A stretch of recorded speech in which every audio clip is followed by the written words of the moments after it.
Hello, what's up this afternoon, everyone? Welcome.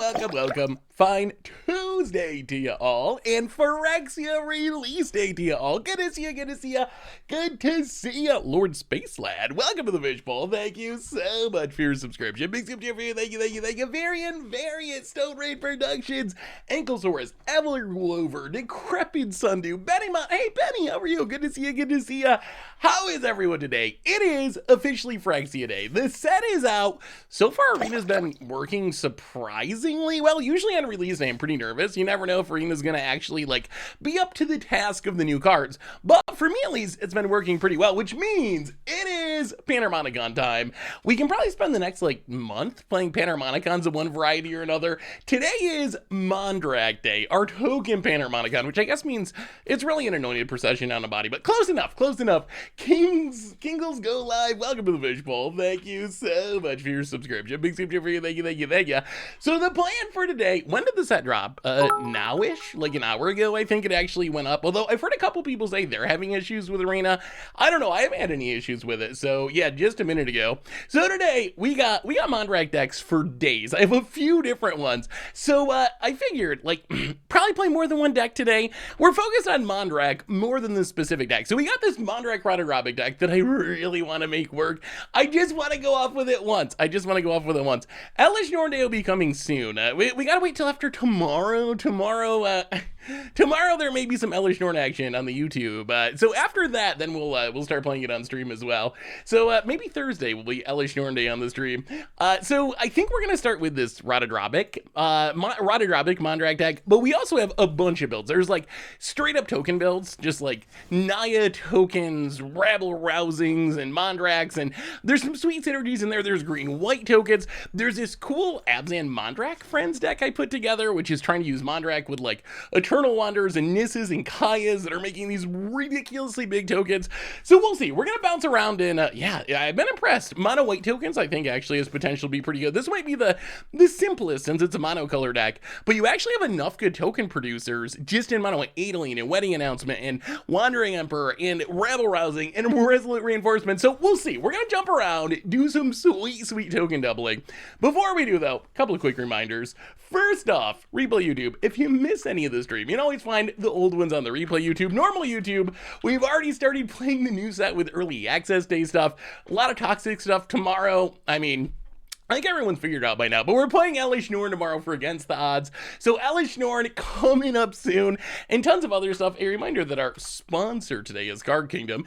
If you need some magical cards, you can get them over at cardkingdom.com/mtggoldfish. If you get a free goldfish sticker, just let them know wow, Koth is $1. I guess that makes sense, because Koth I still think is pretty bad. You know what is actually kind of impressive, though? Eternal Wander, that seems so cheap to me.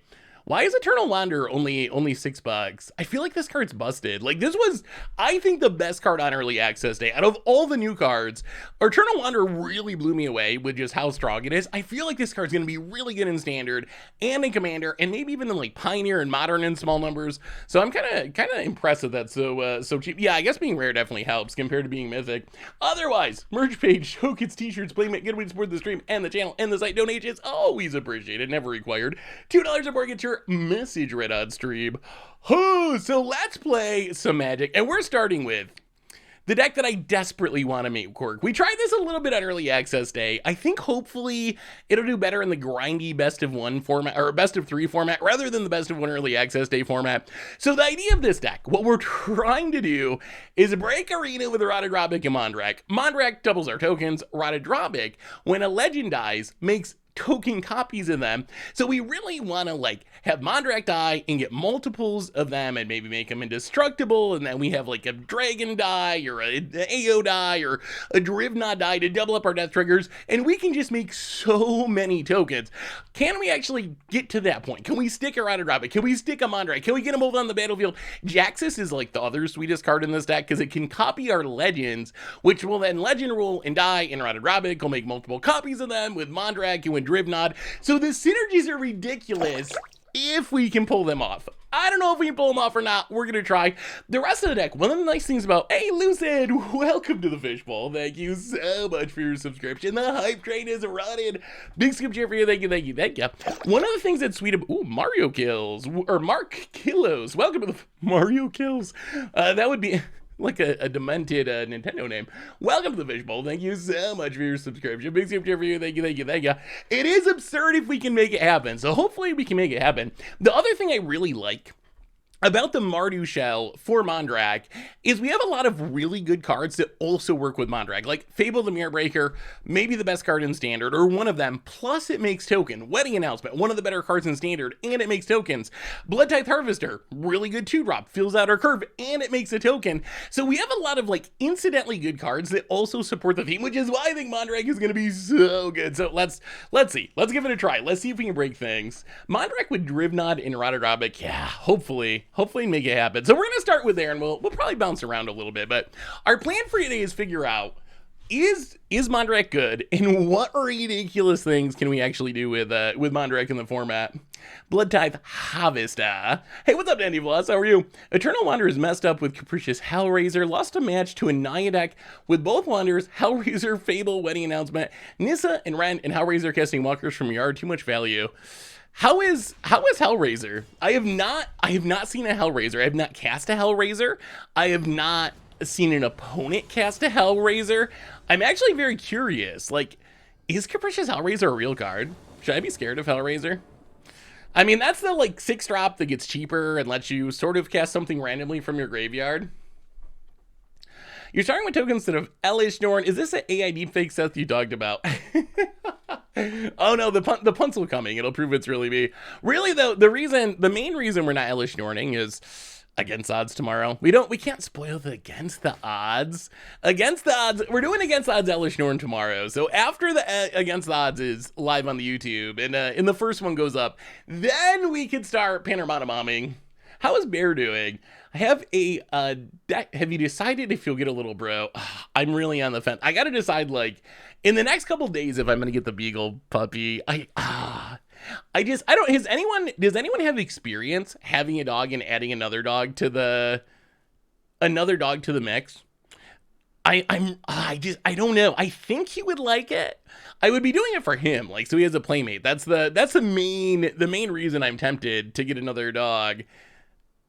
I'm hoping it would go well. My small worry is he gets like, maybe he gets jealous or doesn't like having another dog around and likes having his own space. I don't know.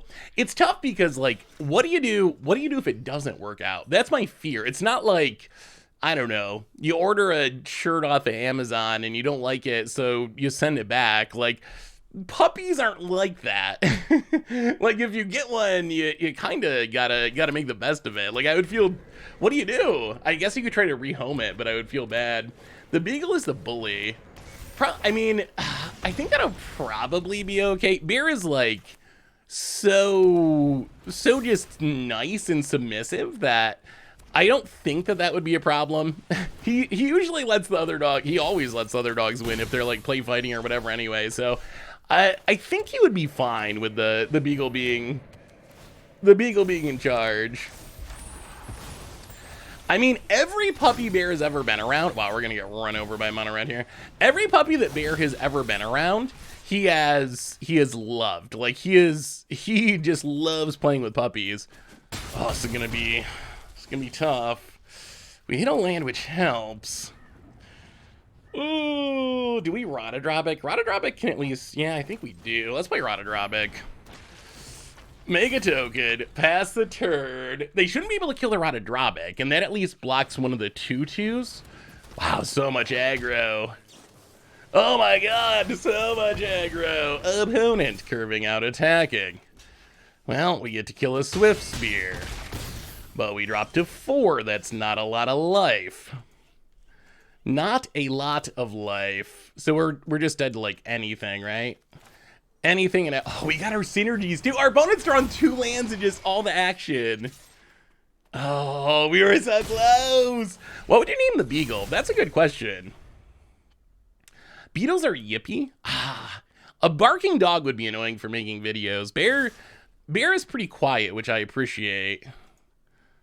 Huh, really? Getting in there, eh? Well, you kill that. You kill that. You kill that. Double tokens, even from that wedding announce. Like, Mondrak's so good. It's so good. Block, block, block. We'll leave Mondrak out of it. Block, block, block. No die, no death. Opponent does get to dig super deep with his Feldon to find something. Oh, lightning strike. Okay, that's not ideal. They take the lightning strike. They cast the lightning strike. Oh, well, go to combat. Hit ya. Double tokens with Fable. Is there any way we survive? Is there any way we survive? Come on, no burn. They got 5 cards in hand, though. Oh. Actually, I think our opponent probably wants 3 lands at the most. So I think if you're playing mono red burn, drawing 2 lands is kind of what you're hoping for, actually. Or pretty close to it. I mean, maybe the third land, we saw a squeeze, so the third land might be somewhat beneficial, but I think the 2 lands is actually, you would much rather draw 2 lands with mono red than draw 6 lands with mono red. Oh my goodness, that was so close. Put 2+1/+1s out, counters on a creature, gains lifelink. That could actually be relevant. Are we gonna Gix's command? Is that a, oh, we were so close. They need to bring back the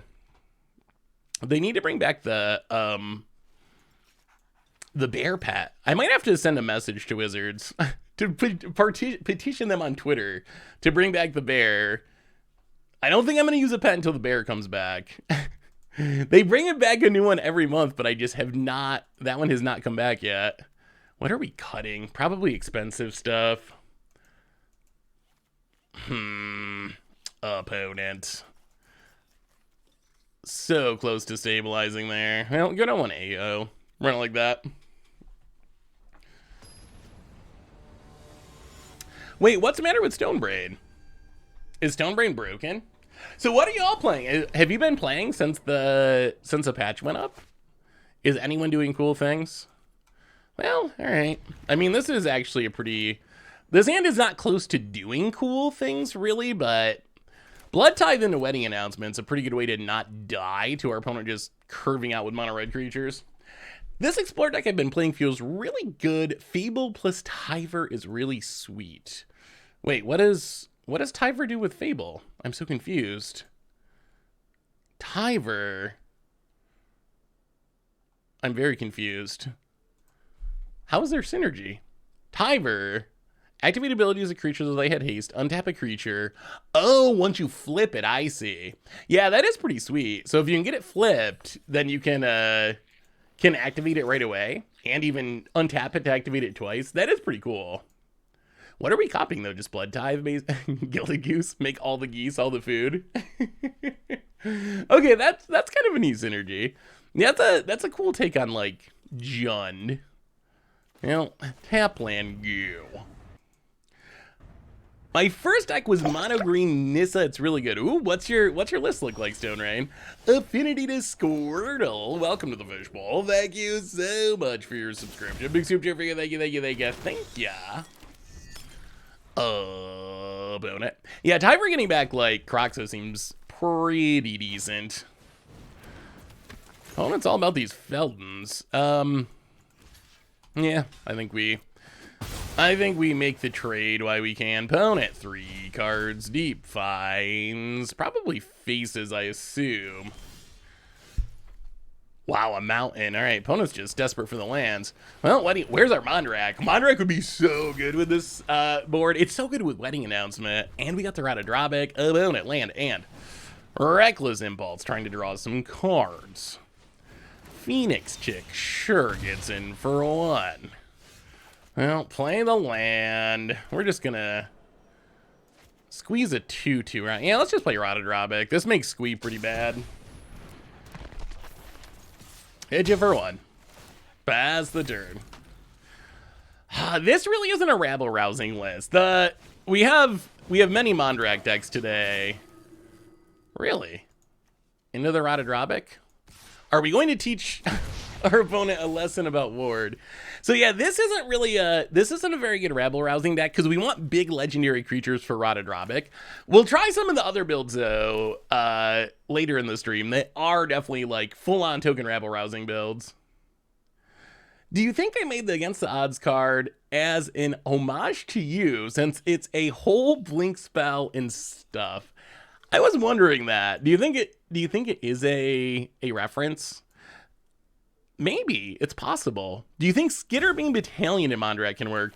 I have a Skitterbeam in my Naya build, and I was tempted to add more. I think, like, it seems really good. Mondrak on 4 into Skitterbeam on 5. That's a lot of hasty power, so I think so.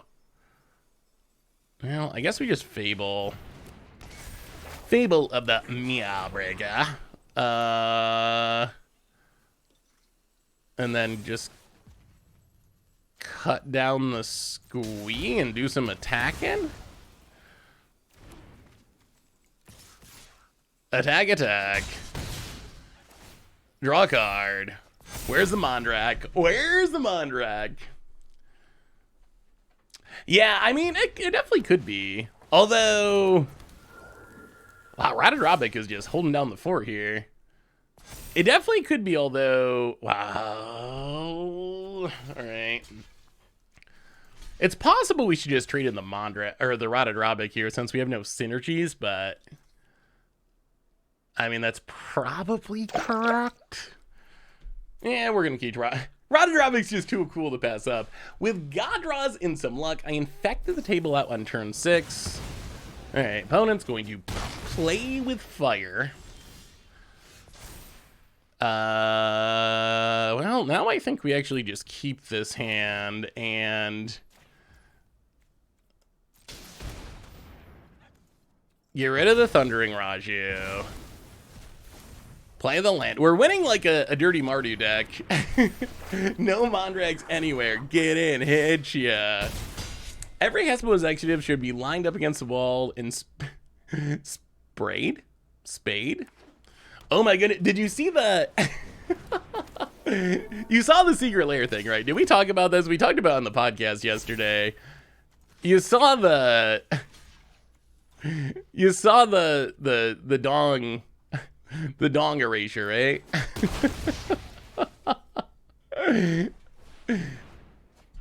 Does Wizards need to hire a dong person? They got the money. They make $1 billion a year. I feel like they could hire a dong person to double check the art. Just in case. You can't have any dong slipping through. I'm not a Commander player, but when I heard you discussing Poison and Commander Clash on the podcast, I wondered if just making Poison and Commander damage the same would do anything in Commander, makes Infect less swingy, but allows decks to play random Infect cards to contribute to other win cons. Ooh. That's a very interesting idea. I don't think it's likely that they actually do that, but I think that is a really cool idea. Opponent goes to 4. Yeah, all right. Well, they're not going to kill us from here, right? There's no way. There's no way they're actually going to lethal us here with Sushi. Well, so far we haven't got to do cool things, but we're going to survive, I think. That's something. About it, Blood Tithe adversary. I want your thoughts on this. Instead of using Modern Horizons sets to change Modern, what about a set booster slot that adds cards into Modern like they do for Commander? I wonder if there's less cards entering the format at any given time. The format doesn't need to warp around Modern Horizon sets. I actually kind of like that idea. Honestly, I'm still fully... Oh, let me see Stone Raid. I'm still fully on the, like, if you're going to just do Modern Horizons, just make all supplemental products legal. I know the argument against that's probably Initiative. That would be the thing people would point to and say, look at what Initiative did to Legacy. Like, it would be even worse in Modern. But that's a problem with Wizards design, I think. They should have tested Initiative more in other formats. So yeah, we'll just block. Opponent. So I would kind of like to see just all the Commander precons, all the set boosters, just let them all in there. What's it matter at this point? What's it matter at this point? Debate, bro. That is true. Without the soul lands, they are less scary. Debate, bro. Welcome to the fishbowl. Thank you so much for your subscription. Big super thank you. Thank ya. I mean, we just win here, right? We do this and kill this and sack this and copy this, which we don't even really need to do, and then go attacking and make some treasures and okay. Well, we learned that Fable the Mirror Breaker is a good magic card. What did Initiative do in Vintage? It basically broke Legacy and to a lesser extent Vintage. Hey, greetings from the other coast, Hex. Hello from New York. Initiative wouldn't be so bad without fast mana. I think it's true. It definitely would not be as bad. Does Staff of Completion have a home? It's gonna need a very specific deck. I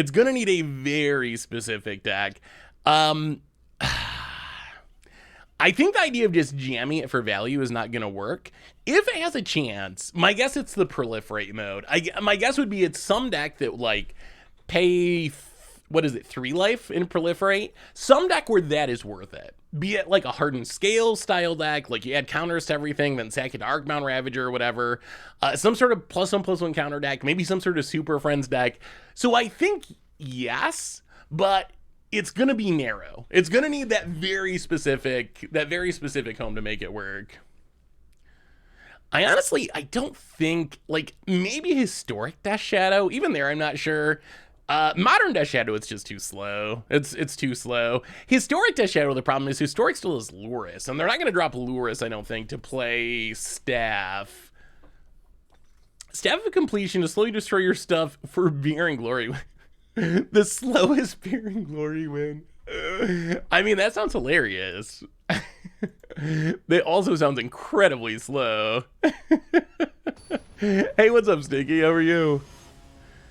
Were you the one that did the short on Artificial Evolution? I think it was one Tomer made, actually. Hey, what's up, dog? How are you? Good to see ya. Happy Phyrexia Day. I mean, I gotta say, I kind of like Phyrexia now. Still not sold on this battlefield. Are there any cards that care about paying life? I think there was a couple from Ixalan. So there are a couple. There's, what's an enchantment? Do we keep this? 5 lands is a lot, but we do have a removal spell, which is good. That sounds close. This is like right on the fence. So turn 1 tap land, turn 2 kill something. If we draw a 3-drop in the first 2 turns, it's not bad. Because then we can 3-drop at Sushi. If we draw like land though or something, we're kind of in trouble.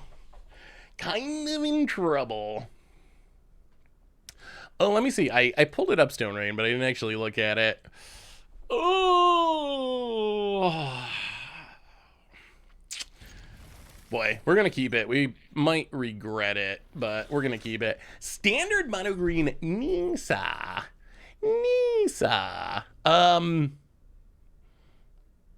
Oh, that looks sort of similar to my build. Like, when I build it, I wanted all the mana dorks. I was playing the 3-drop that makes treasure over Contaminator. I don't know if that's worth it or not. I think the 3-drop that makes treasure is an interesting way to get to Nissa, though. I think Defiler is also very interesting. It just looks solid. Oh, Awake in the Woods. I did not have Awake in the Woods. That's spicy. One thing I think that's interesting is with Bushwhack, and then there's the Proliferate one, how many lands do you cut if you play these cards? I think, like, if you're playing a playset of Bushwhack, I think you can cut like 2 lands. I had one deck that was playing Bushwhack and the Proliferate one, whose name I don't remember, and I think you cut at least 4 lands. I think my Thron deck, had 18 lands, and then 8 of these 1 mana, like 2-drop land cards. Oh, Gix's Command. Okay, well, Gix's Command is great if we live long enough. I don't know if we can live long enough. Awake in the Woods is actually pretty nutty with, oh yeah, it does seem nutty with Nissa. Also, not bad with Mondrak. Maybe Mondrak Nissa, Awake in the Woods. What's the best way to break Mondrak? That's our goal for today, breaking Mondrak. What's the best way? Opponent gets in. Come on, 3-drop. Oh, more lands. Okay, looking worse. Things are doing the opposite of improving. Opponent. Oh, well, this actually was about as much as we could hope for. Okay. Go for the Throat coming in huge. Getting rid of the Necrotic Destiny forever. 3-drop, 3-drop. This is the night. This is exactly what we were afraid of. Like, this is how it goes wrong. Start with 5 lands, top deck 5 more against mono red. Widespread Threaming is interesting. Oh, yep. GG, GG. Yeah, well, I guess we should have mulliganed. Oh my goodness, this is the worst hand of all time. Wow! It seems like that always happens. When you play Digital Magic, if you ever keep a 5-lander, you know that your top 5 cards are gonna be all lands. Frisky Biscuits! Welcome to the Fish Bowl. Thank you so much for your subscription. Big super chat for you. Thank you, thank you, thank you. Not running Scrub Scythe in any of my token decks, actually. I think that Scrub Scythe is my current take is it's bad unless you're trying to toxic people. The fact that they can't block really kind of kills it for me. I don't know, maybe it's still worth it. I don't know. What do you think about Scrub Scythe? Should we happy release day, Dragon Archmage. Should I be playing more Scrub Scythe? Where are we at with Scrub Scythe overall? Like, toxic decks, yes. I think that's obviously gonna be worth including because you're trying to toxic people. Well, I mean, this hand has a lot of good cards. We are on the draw, which is a little sketchy. Shattered Shankdom go. But look at this power. We got the haymakers. Ooh, oh. Someone playing Toxic, eh? Okay. Well, Battlefield Fjorge and go. Well, maybe we're dead. Let's see what kind of Rot Priest deck this is. Are we getting like March of Burgeoning Life janked? We're gonna have plenty of blockers, which is good. So I don't think we're gonna die to Toxic Beatdowns, but we might die to the combo if someone's doing that. I mean, I am interested to see this deck in best of 3. Like, I want to see if the combo build can work because it's so ridiculous in best of 1. But I'm still in best of 3. I'm kind of skeptical. Ooh, opponent, nothing, eh? Nothing at all. Well, Fable of the Meowbreaker, go ahead. 100 packs open today, no Rot Priest. Oh, shouldn't that also get you a bunch of golden packs? Oh, that is low rolling. What about Hive with Ginny Faye? It's better in curve in your traditional 3-drop token makers. That is true. I like that. If you're turning the tokens into cats and dog, that seemed pretty good. Does Finn have a place in poison decks in historic? Probably in some number. Bloated Contaminator. Okay. Wow. Our hand is so full of good things, I don't actually know what we discard here. I know we don't want to really get hit by this Bloated Contaminator. Scrub Scythe makes artifacts and is an enchantment. Really good with the Roadside Reliquary. Oh, there's also that removal spell. Actually, that might sell me on it. My mono white tokens deck is playing 4 reliquaries. Maybe it's worth it just to help power that up. We have a new donation from Lucid, $15. We have so many good cards, I don't know what to do here. Hey Zeth, considering one is Wizard's second hugest Planeswalker theme set. Well, I mean, I guess we just keep playing Fable of the Mirror Breakers for days. Pass the turn. Considering that one is Wizard's second hugest Planeswalker theme set after War, do you think they fixed the issue with War? What the issue... was the issue really just those static abilities? This set seems much more fun, better designed overall. Yes, yes, yes. Yes, yes. 1,000,000% yes. Really? Rot Priest attack, eh? So I think that War's issue was the static abilities. And I think the Wizards learned from that. I think really post-War, they gotta have, what, some janky pump spell or something? Well, I mean, we're gonna block anyway. Infectious Bite. Okay, wow, that's a lot of poison. That's a lot. I mean, I guess we're kind of just dying now to the boy double Rot Priest. Rot Priest is a brutal card. We get to flip.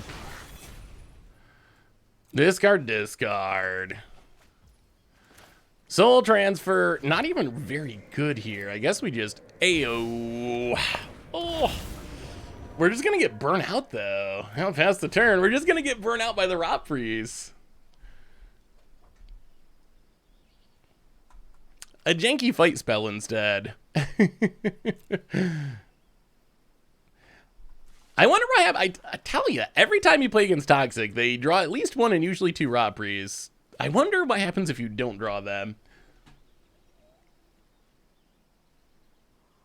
I'm happy to see Phyrexian Arena make its return. Yeah, it is sweet to see Arena come back.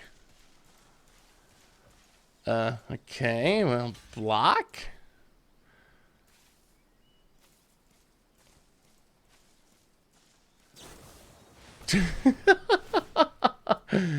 Alright, I mean... Yeah, that's... Double Rot Priest is gonna get there. This does not look good, but I think double Rot Priest is gonna be enough for our opponent, unfortunately. Wow, that's ridiculous. Alright, we'll take a Mondrak. Yup. Well... sometimes they draw two Rot Priests.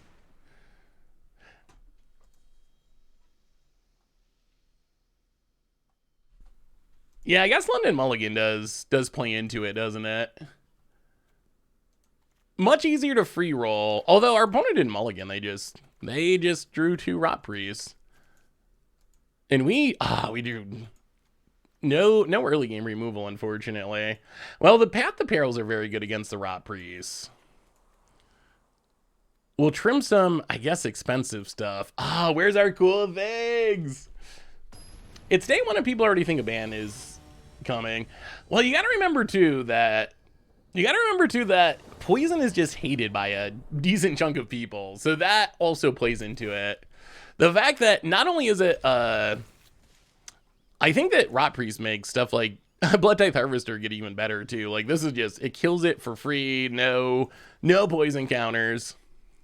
Have we crashed Moto yet? Unfortunately, no. Working on it. We're working on it. I absolutely despise when the winning player goes good game.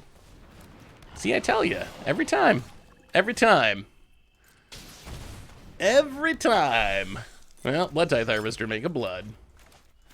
They always have it. No mulligans necessary. They just always have it. About it. Thinking.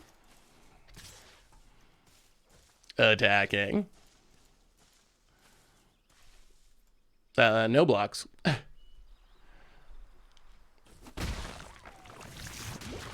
Yeah, no more promo codes, but if you go to your mailbox, we are now getting packs for free in our mailboxes. Well, Fable the Mirror Breaker.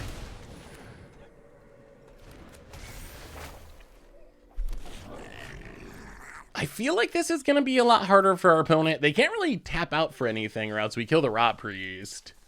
We can start blocking with the Goblins, so they're going to have to cast their pump spells. Being toxic on Arena is part of the fun in more ways than one. It's so funny because, wow, sure. Giving up on the Rot Priest, eh? Giving up on the Rot Priest. Wow, this hand. We'll discard one at Sushi, I think.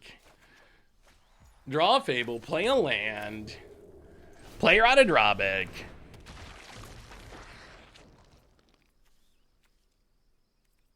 Go to combat, get in with the Goblin. Make a treasure.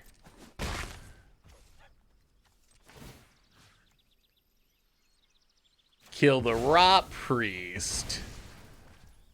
Pass the turn, and things are looking up. Looking up for the cool things plan. Abona goes to combat. Gets Intoxis us for 2. Sure, we will take it this time. Yeah, down to 14, up to 3. Show us a bloated Contaminator. I mean, do we think there's a chance that... Do we think there's a chance that poison actually ends up being problematic? Is it possible that it actually is a problem?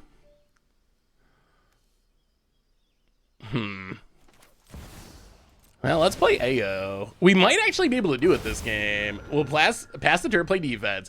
We got the AO. We can sack the AO to the right of Oblivion, get 2 AOs, dig deep, try to find the Mondrak, and then we're off to the races, off to the happy fun time races. And there's no Rot Priest this time because we actually killed it. Opponent goes attacking. We block. We block. About it. What do you say, Opponent? The deck you brewed for turn 3 kills already fought several times today, and I was banning. Wait, no, it did well or did poorly? I'm so confused. Hey, what's up, Winter Malant? I mean, tie for stand is fine. We don't really care here. Like, sure, save a thing. Sure, kill our AO and we get 2 of them around a Drobic. Like, anything our opponent has here, I think the worst thing would be like Infectious Bite, kill our Rata Drobic, I guess. But then we kill both their creatures, so I think we're good almost no matter what. Oh, you want a banning? I see. How did it go? Were you playing best of 1 or best of 3? Okay, so opponent does actually have the best possible thing, which is they are gonna kill the Rata Drobic, but they lose their board. They lose their board. We play another Fable. We can haste in the Goblin. Hit you for 7. I mean, this is looking a little less scary. If you kill the Rot Priest, life is much better against this deck. Run 1 mana removal and the deck kind of implodes. Like, I mean, we're almost seeing that this game. Like, we killed the Rot Priest, and now our opponent's playing like... Our opponent's playing like Branch Blight Stalkers, things that are just not especially like real threats. Well, all right, cut down a Rot Priest. Up to 6. Oh, there's a Rata Drobic too. There's a Rata Drobic too, but we got to kill the Rot Priest. You know what? Let's just... Yeah, we'll discard it Sushi. We can't even cast it at the moment. So play the land. Right of Oblivion. Sag the Blood Token. Up to 7, but 7's not dead. We need a Leeches. Maybe they'll just print some Poison Hate in the next set. Well, all right, Rata Drobic. Not that it really matters here because their opponent's just going to die. Pass the turn. Why did Magic decide on only 10 poison counters to lose the game? Poison is such an interesting... Necrostone, welcome to the Fishbowl. Thank you so much for your subscription. Big Soup Jeffrey, thank you. Poison is an interesting part of Magic because it wasn't a real mechanic for an incredibly long time.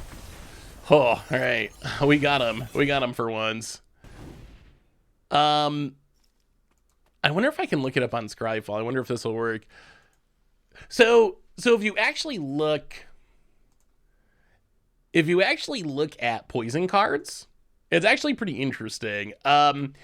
Poison has been around since the early days of Magic, like 1994 or something, 95 maybe when Mirage came out. Maybe it was 96, but it was super early years of Magic.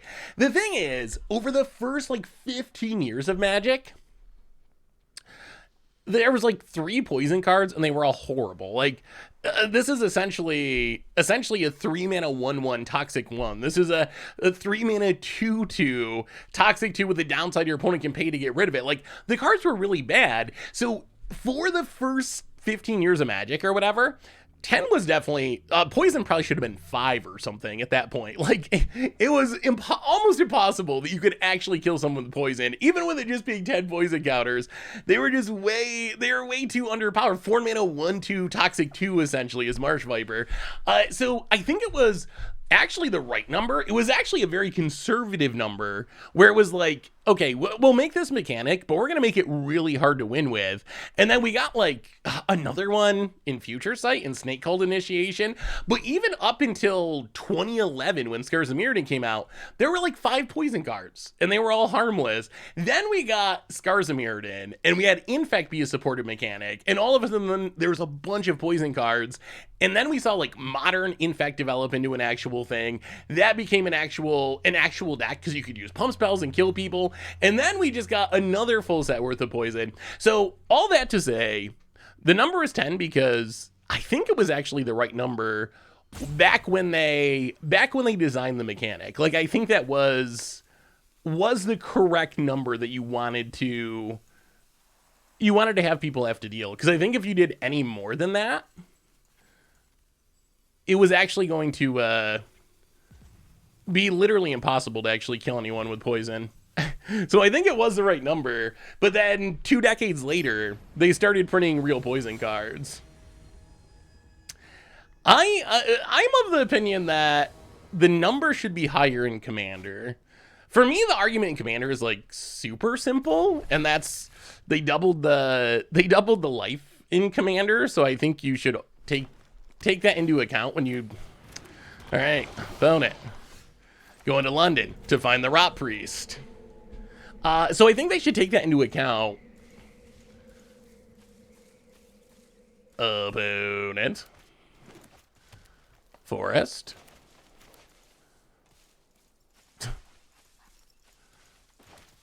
This is a pretty obnoxious play pattern, isn't it? Gets in, hits us. We get poisoned. Blightbrand Stalker. I'll play the land.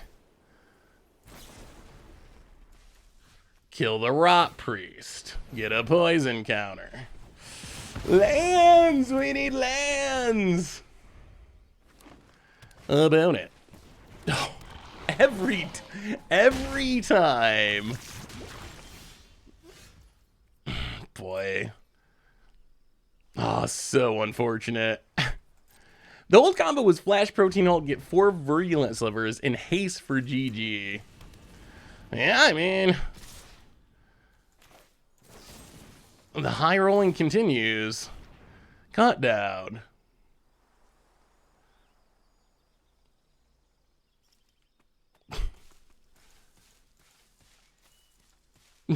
So I think what we've learned from this match is if you're playing a toxic deck and you manage to draw a double Venerated Rot Priest, you win. If you draw 1 or less Venerated Rot Priests, you lose brutally. I mean, I think that was the takeaway from that matchup. Like, our opponent, in games where they drew 2 of exactly the same card, by the first 3 turns of the game, they managed to win. Otherwise, no, there's only 1 Rot Priest, right? How do you get 8 Rot Priests? You should do a Phyrexian Planeswalker Tribal for against odds. Ooh. Well, that was annoying. The combination of our opponent high rolling and us getting mana screwed is not a great one. Ooh, Black Dominus, eh? All right. On the draw, Gemma Bean. Welcome to the Fishbowl. Thank you so much for your subscription. Big soup to you. Thank ya. Opponent, Teachings of the Karen. All right, some graveyard action, eh? Oh, it looks like Reanimator. All right, well, Titan Industry in the graveyard. That's not good news.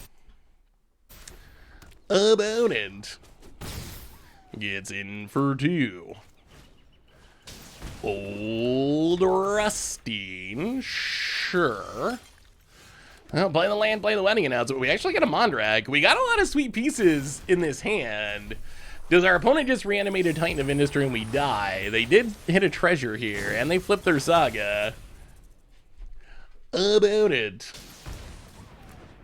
What's a Golgari Rot Priest? I'm actually confused, because there's like... There's nothing else that has Rot Priest ability, right? Am I missing? Is there like a random common that I missed that has Rot Priest ability?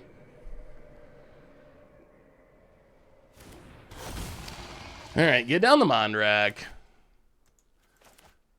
opponent. Whew, alright. Sure. Kills the Mondrak. Well, this is not looking good. Opponent mills a card, triggers Sloggerk. Plays a land, goes attacking. Not looking good at all. Opponent. Well, I guess we do some blocking. Attempt to. Block and block. Still taking a ton. The Sloggerk is going off. Oh no, they actually have Oh, what a hand. Wow, if Sultai has hands like that, maybe it's legit. Wow, that was something. Well, I guess Unlicensed Hearse is coming in. Oh, wow, that was actually very impressive for Sultai. I think Rot Priest is good for overall meta development. I don't play best of one, but if you told me Rot Priest would be best in best of one, I wouldn't argue. It'll definitely be interesting. Well, I mean, we are playing a very against the odds deck, so the record, I mean, we can switch and play something that's more competitive. I still really want to break arena with this deck, but we can switch and play something that's more competitive if you want to. At the beginning of the stream, I did ask, real question, do you play Mondrak although it's a 5-mana spell to be able to make an indestructibility counter? I mean, there's times when you can do that. The game where you're facing down lethal on board is not really one of those. Like, sometimes you just need a 4/4 to try to stay alive. Opponent. All right, Haunted Ridge, go. Do you like the new Tyvar? I think the new Tyvar has a lot of potential in specific decks outside of Standard. I think in Standard, I would be very surprised if Tyvar is only play. Maybe Outland Liberator. Well, play the land, a Fable of the Mirror Breaker. And you know what? I think let's just get rid of this Liberator. It's gonna be a problem eventually. I mean, is there anything? So what can Tyvar do in Standard? It works with Catilda. That's actually a sweet synergy. It works with the really expensive mana dork that, that's like 5 mana. That's actually like kind of solid-ish. About it. Are we blowing up Fable the Mirror Breaker? Lots of Outland Liberators drawn. But yeah, I'm just not sure that there's enough for it to do in most Standard decks, at least. Well, go to combat. Hit you with the Goblin. And I think we just play Ayo. Did you win, Berts? Berts? I don't think I've seen any Jeskai or Izzet builds. I'm sure you can build like some sort of Spellslinger deck that might be kind of fun. Yeah, opponent's deck looking a lot different this game compared to last game. A little bit different. Well, hit you with the AO. Fable the Mirror Breaker. Unlicensed Hearse. Pass the turn. What's your finisher, Birds? What do you ramp into? Fauna Shaman might be fine with Tyvar if you can have a combo in mind. Yeah, I mean, there might be enough pieces if you really build around it. Like against the odds, standard Tyvar could be a cool thing to try. I think there's like obvious homes in older formats, like Devoted Druid combo. It synergizes with Stoneforge pretty well. So in older formats, there's... Oh, we're gonna block this. I don't know what our opponent's gonna do to mess this up, but wow, okay. Sure.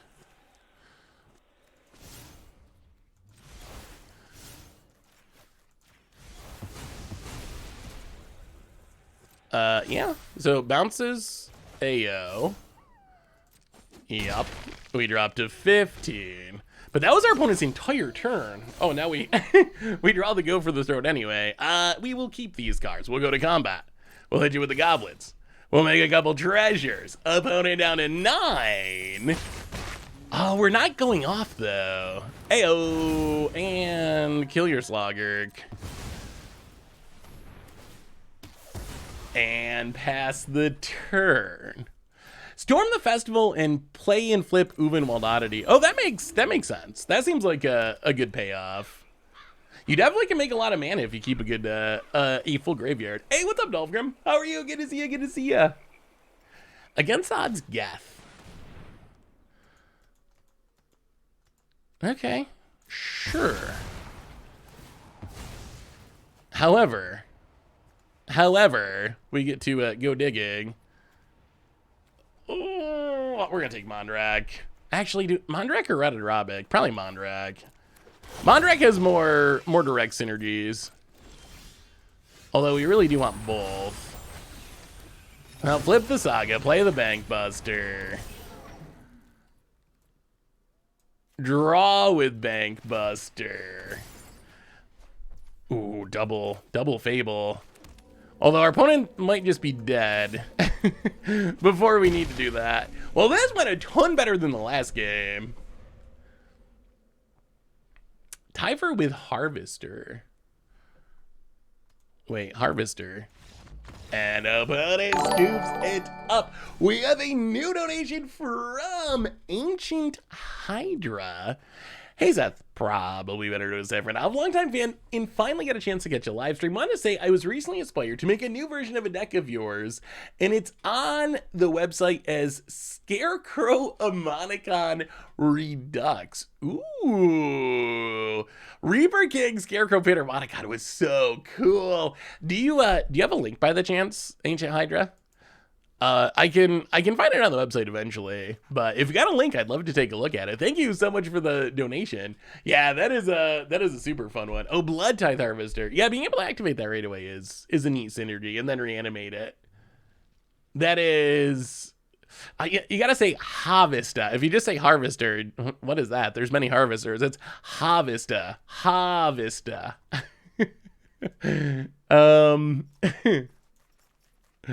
Now what? Maybe, do we want a Wrath? A Wrath could be worth it.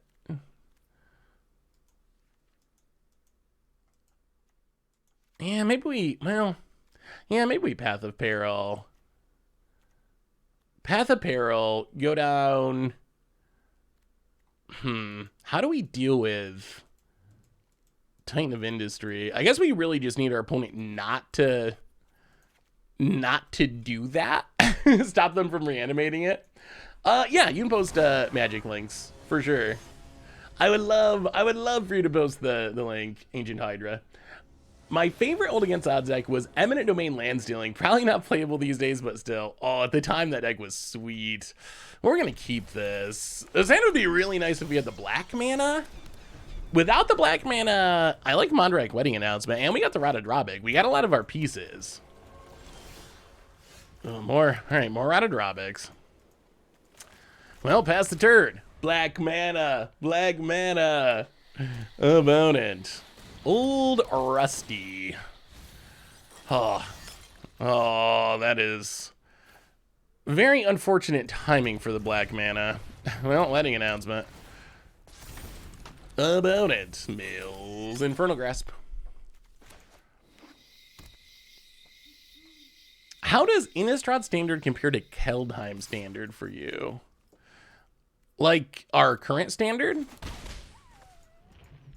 Opponent. Titania. And passes. Oh, okay, how do we do this? We're getting so close. So they can't activate this right away, right? I guess the nightmare is they like discard a Titan of Industry and then reanimate it. But we can't really stop that. Oh, look at all these combo pieces in hand. So I think the standard is definitely improved. Yeah, we'll play the Rata Drobic. I really wish we'd had the black mana so we could have cast this Go for the Throat already. Having to wait is not good. Now we're just never gonna find the time for it. Opponent discards another digraph. Rebirth untaps. No blocks. Token. Opponent mills a Titania. Land. And what? Are they actually gonna kill? Are they gonna kill Radadrobic? What are you doing over there, Titania?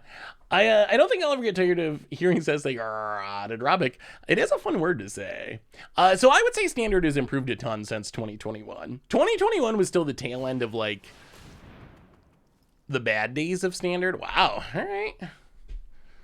Gix's command gonna get rid of the Radadrobic, unfortunately. And opponent goes attacking, no blocks.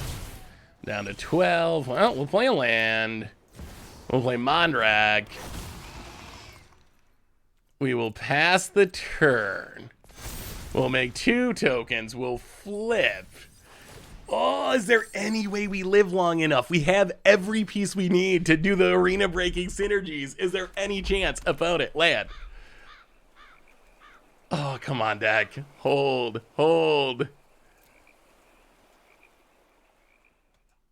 Oh, we're so close. Opponent. Yeah, Gix's command looking better than I imagined. Goes to combat.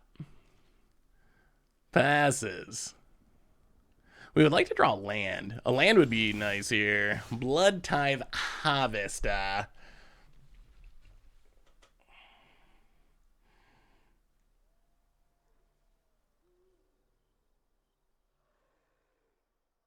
Oh. Yeah, I mean, Radadrobic. Running out.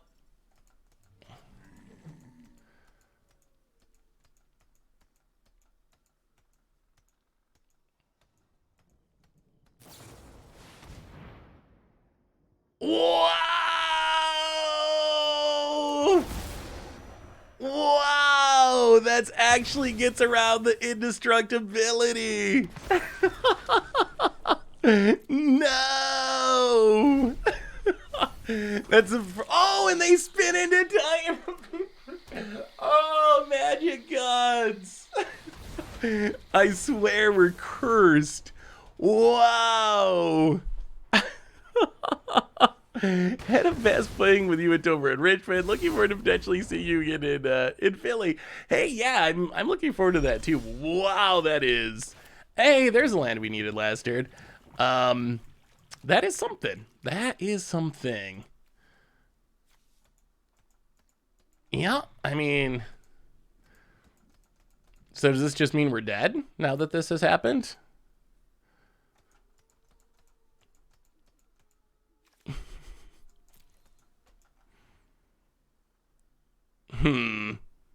Wow, that was a blowout. I'll have to check. Maybe the cardboard live is not opened or updated. And look at that nice clean desktop. All right, hopefully it works now. Is there anything we can do here to keep us alive? Not especially.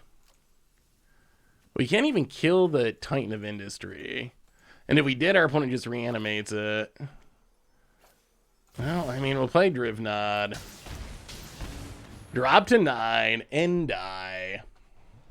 Mr. Third Eye, welcome to the fishbowl. Thank you so much for your subscription. Big super for you. Thank you. Pass the turn. Black Sun's Twilight, eh? I mean, maybe the indestructibility is not actually that relevant on these new Dominuses. Maybe it's just actually not an important ability in the standard.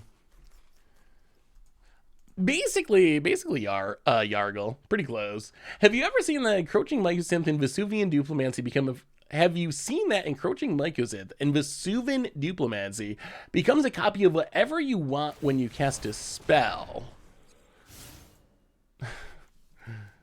Doing some turtle locking, eh? Opponent gets back Gix's command.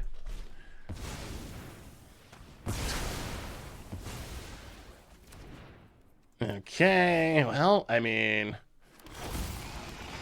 we make some 2/2s, but I don't think that keeps us alive at this point.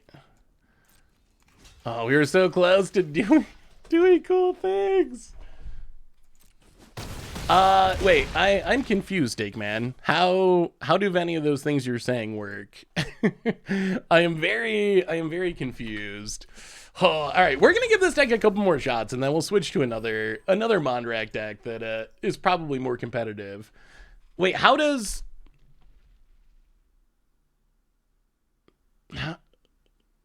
you seen that Encroaching Mycosynth and Vesuvan Duplimancy becomes a copy of whatever you want when you cast a spell? That doesn't make any sense to me. I don't understand. I mean, Encroaching Mycosynth makes everything an artifact. And then Vesuvan Duplimancy, when you target something, you get a copy of it. I'm still confused. I'm still confused. So what does Encroaching Mycosynth do? Whenever you cast a spell that only targets a single artifact or creature you control, create a token that's a copy of that artifact or creature, except it's not a legend. Oh, I see. So you're saying, like, if you have both of these, you can target a planeswalker or something because it's now an artifact and get a copy of it? That's cool. That's a cool synergy. I see. So yeah, so it doesn't really do anything with creatures or artifacts, but if you have like an enchantment or a planeswalker, then Encroaching Mycosynth would let Vesuvan Duplimancy work. That's neat. You might need like Mirror Box or something to get around the legend rule, but that's kind of that's a cool synergy. That's definitely a cool synergy.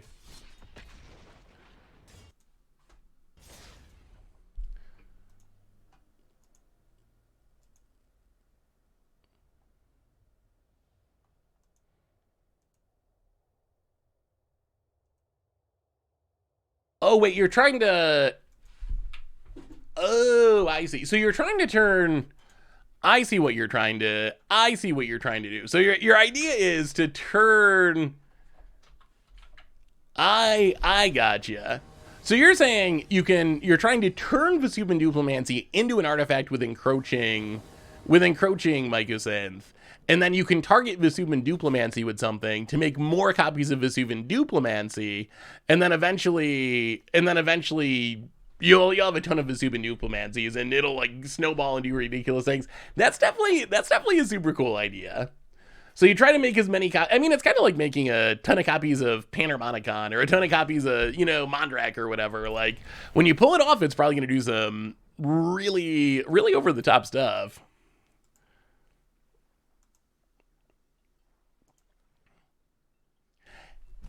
Ooh, what are you playing, Mr. Second Amendment? Mono black, eh?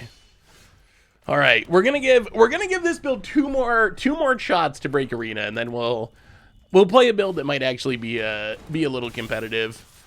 How about it? Gets and hits us. Well, play the land, play a Bankbuster. Mondrax and Fable the Mirror Breakers doesn't look horrible.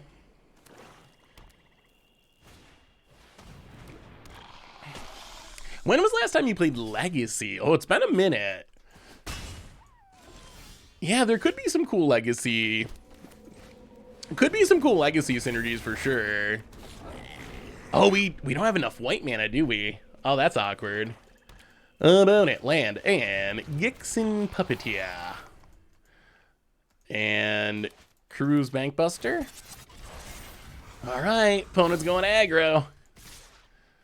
Gets in. Well, I guess we kill the Vron and take kind of infinite. Whew. Well, discard a Mondrak, discard a Fable. We did draw a White Source. We'll play the Mondrak, but we're down to 10. 10 is not a ton of life. That is not a ton of life. And there's a Gixin Puppeteer out.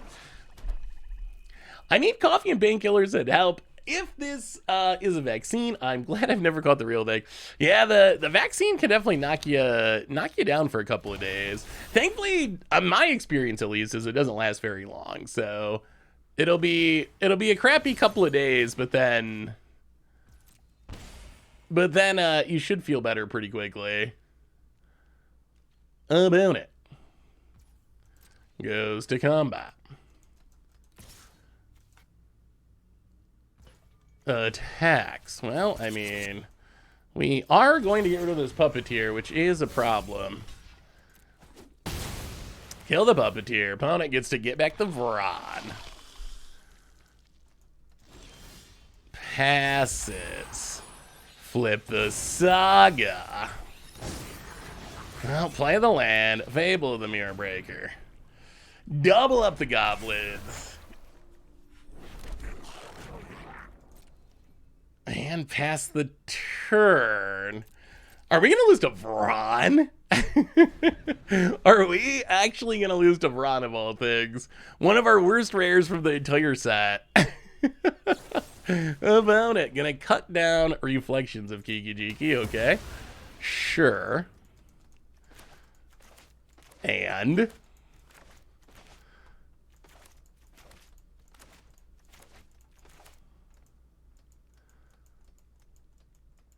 thinking.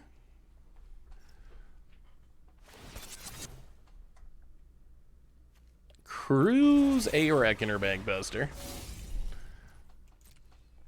Goes to combat. Attacks. Well. Yeah, sadly, I think we gotta actually kill this. If we kill this, we drop to 6. I don't think we have any way to gain life, unfortunately. Yeah, I mean, I could see, like, Vron being a one-of in, like, a Cat Oven deck. If it wasn't legendary, it'd be very good. Okay, Reckoner's Bargain to draw a couple cards. And Cult Conscript returns. Well, discard the land. Play the Wedding Announcement. Play the Blood Tithe Harvester. Double up the blood. We got a Mondrak trigger. We got a Mondrak trigger. Pass the turn. Really? Orzhov tokens with Vron. That's interesting. Yikes for our opponent. And another cut down.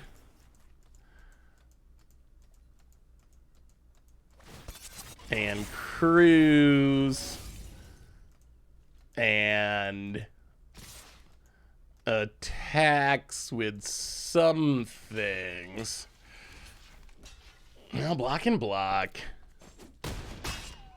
This Vron is draining us. We are officially down to 4.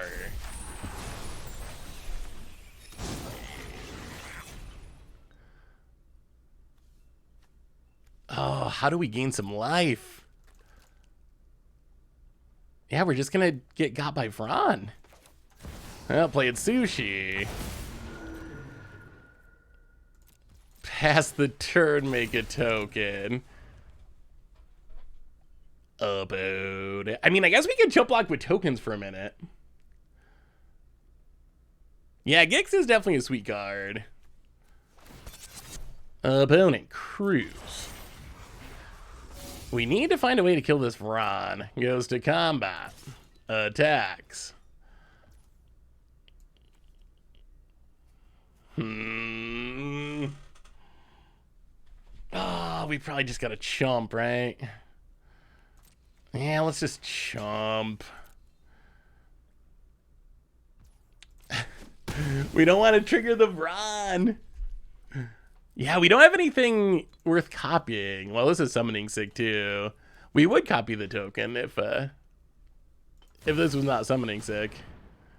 Wow, all right. Opponent gonna legend roll. Oh, this is gonna beat us because it's gonna get back the skeleton and we can't block the skeleton.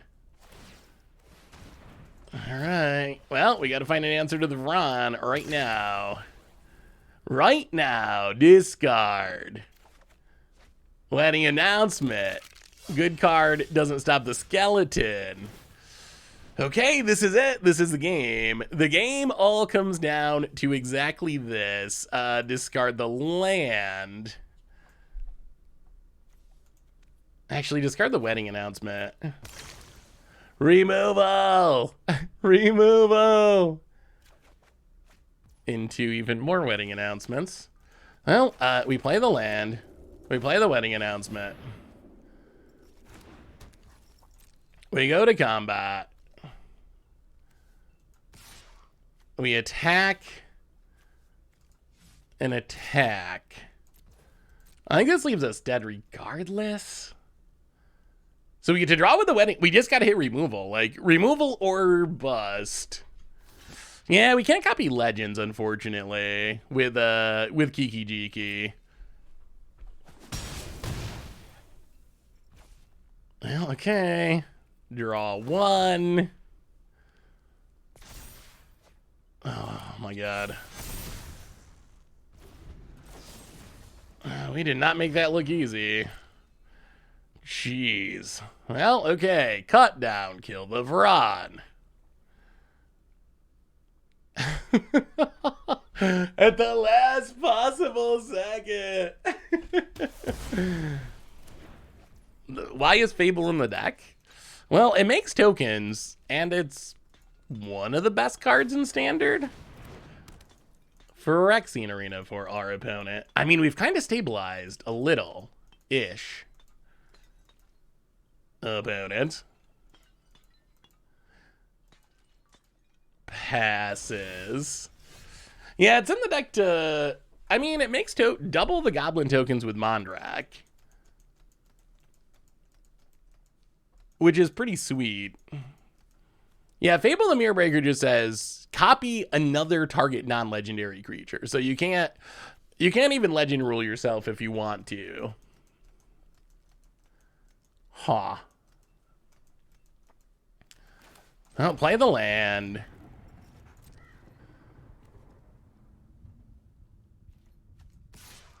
Hit you with its sushi.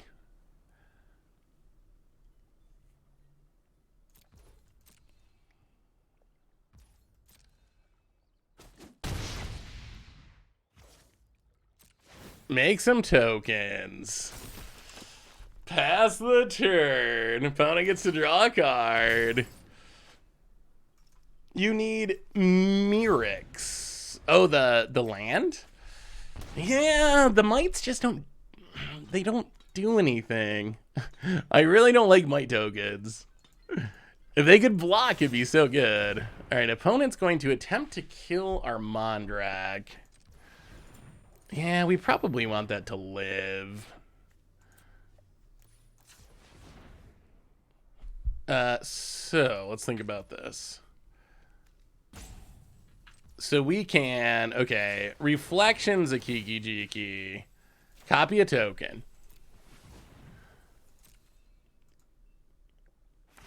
Make 2 tokens. And then... Mondrak.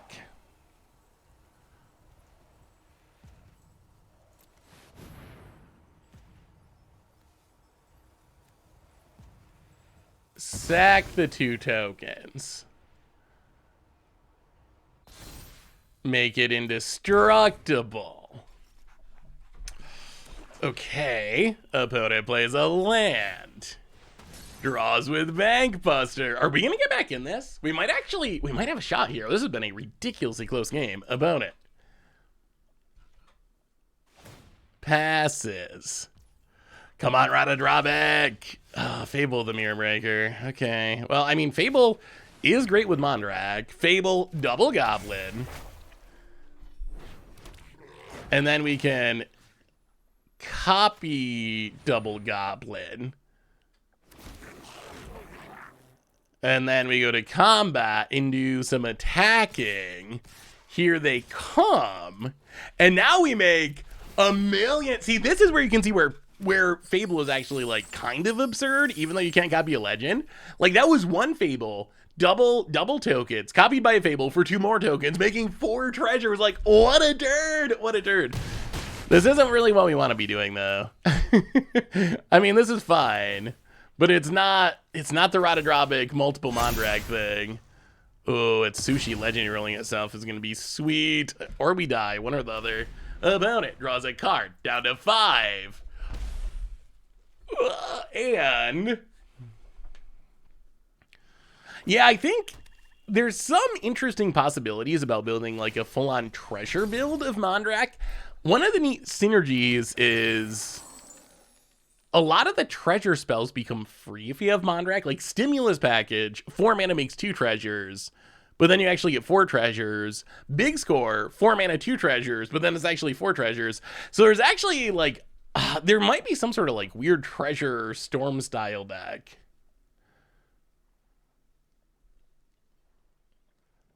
This deck would be better in Historic Explorer with Anointed Procession.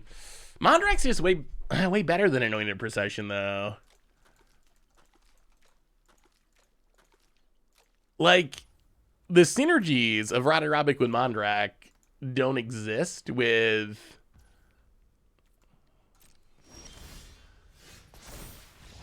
Oh, and opponent scoops it up. Oh, well, it's a win. It's a win.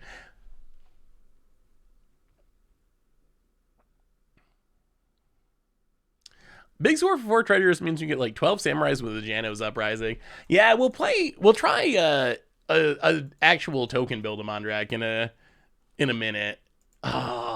Maybe we're just never gonna see this deck go off. Maybe it'll never happen.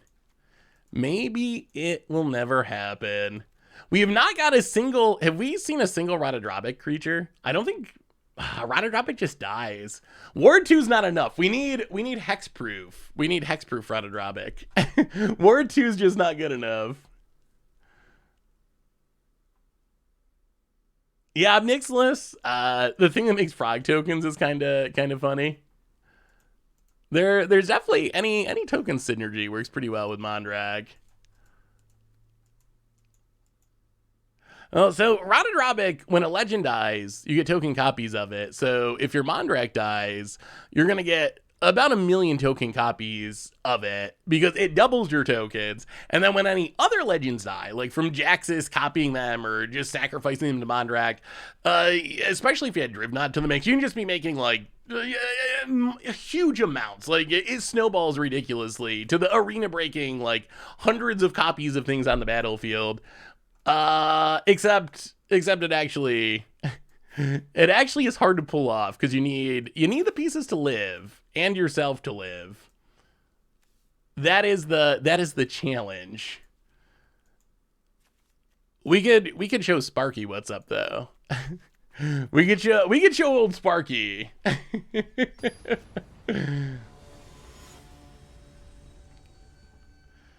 Or you could win the game. Who wants to do that, though? If you're not crashing arena and making hundreds of copies of things, are you really winning?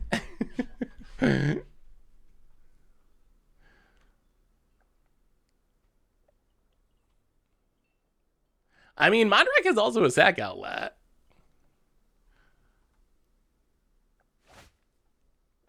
Well, probably not keeping this hand. This is one of those one-landers that you actually can't keep. All right, this is about the slowest hand ever, but we do have both of our namesake cards. Land, go.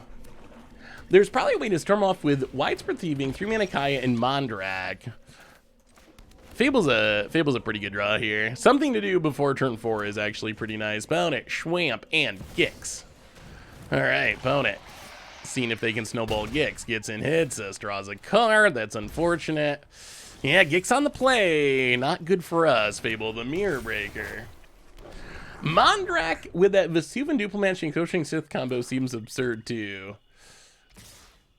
Yeah, I mean, that's so many. That does seem absurd. That's so many pieces to sit on the bat. I mean, we have a hard time keeping a Mondrak on the battlefield. If we could somehow get and keep all 3 of them on the battlefield and have a handful of spells, it would definitely break arena.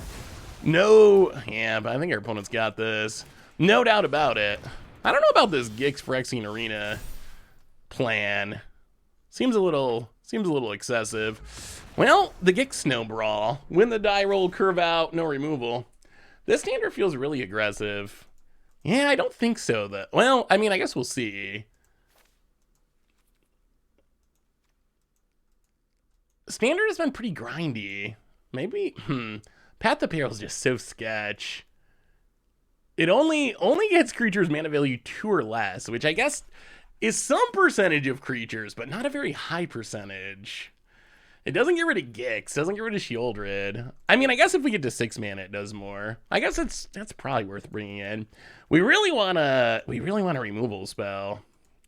We really want something from this pile in our opening hand in this matchup. I mean, even just being on the play is gonna help. One is live as of like an hour ago or something. I did not go to a pre-release. How was pre-release? How was a limited format? My little bit of impression of limited from early access stuff was it is like ridiculously aggro. But that was like one draft during early access days, so who knows how representative that is of the format as a whole. But wow, did you keep a one lander? Oh, opponent. Opponent. Oh no. Oh no. Not like this. Oh dear. Oh yes, that is. Well, okay, I mean, we're gonna win this. I don't feel good about it, but we are gonna win because our opponent, I can't say anything. I have one land, one cap, so many hands, I got punished, so. But this is, I mean, this is the freest of wins. Discard. Draw. 2 more lands, okay. We got the opposite issue where we're drawing all the lands. Fable of the Mirror Breaker. Can you play some Legacy with 1 cards next stream? I mean, we'll probably play some Legacy. I'm sure we'll play some Legacy at some point. Next stream is probably not likely, though. The thing is, it's one of those things that I think it sounds... Is there something specific you'd like to see in Legacy? Legacy, it's so... The problem is it's so competitive that, like, casual... There's no way to do this. I've never figured out a way to do this. But the idea of, like, casual Legacy could make for really interesting content and streams. Because you have all the cards in Magic available to you, which lets you do some really cool things. And you would actually maybe see some of those cards. That would actually be really sweet. The problem is there's no way to really enforce that. There's no like queue for it or way to make that happen. I guess you need like a friend who is also gonna, almost like Commander, try to like match your power level and do it. The challenge I think is Legacy like, I think what would happen is we would try it and like just all of our stuff gets countered or all of our stuff gets killed, or we just get run over by initiative. So I don't know if it would actually work out in practice as fun as it could be, if that makes any amount of sense. Remains the same. Well, welcome to the Fishbowl. Thank you so much for your subscription. Big super duper, thank you. Ooh, Elishnorn's awesome. Wait, who doesn't care about Elishnorn? Elishnorn's like one of the sweetest cards in Standard. Opponent. Vindictive Flamestoker. Okay, spicy. Spicy. Well, Fable of the Mirror Breaker. You'd be super proud of me. I made the grand finals of Artisan Cup 3, then died because I kept a one-lander doing an MDFC the turn the opponent was presenting lethal.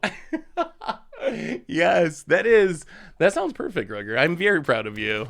What did you play in the Artisan event? Ooh, Jaxus 2. Well, discard Rite of Oblivion, discard Blood Tithe Harvester.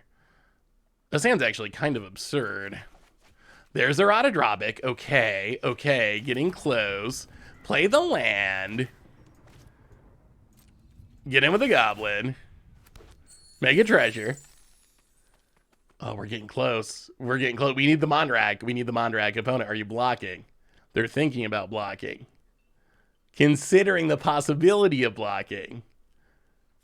And takes it. All right, well, we'll play Reanimator. Pass the turn. About it. Yeah, this might be the one. If we can find the Mondrak and our stuff lives. Hey, Tika buddy, how are you? I'm doing great. How are you? Yeah, I wonder if there'd be any way to enforce some sort of, like, jank level.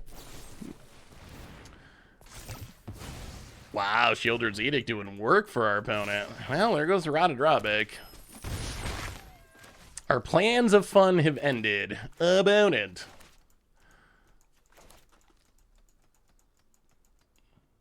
Mm-hmm.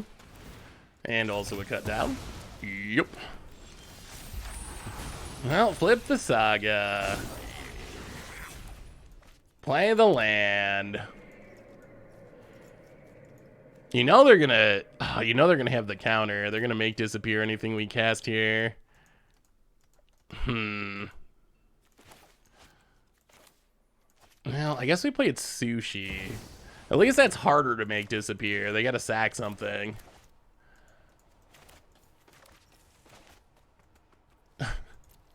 This is standard for the most part. About it, make disappear.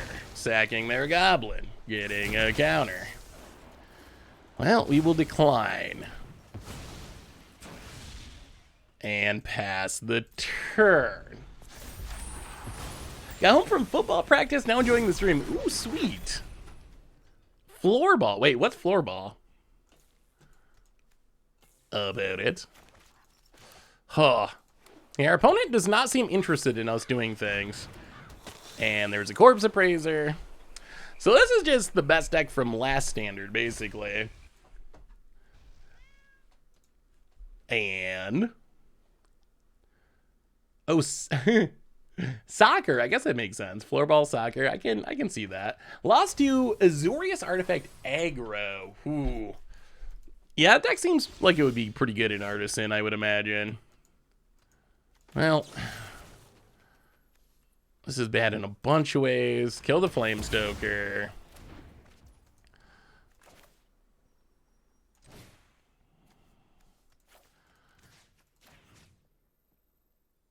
Get rid of the Fable, the Mirror Breaker. Get back Blood Tithe Harvester.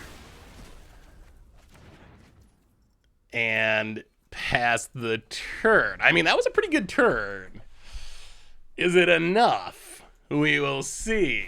Opponent, Wandering Mind. Draws a cut down, plays a land, cut downs the Reflection of Kiki-Jiki and gets in for 3. Well.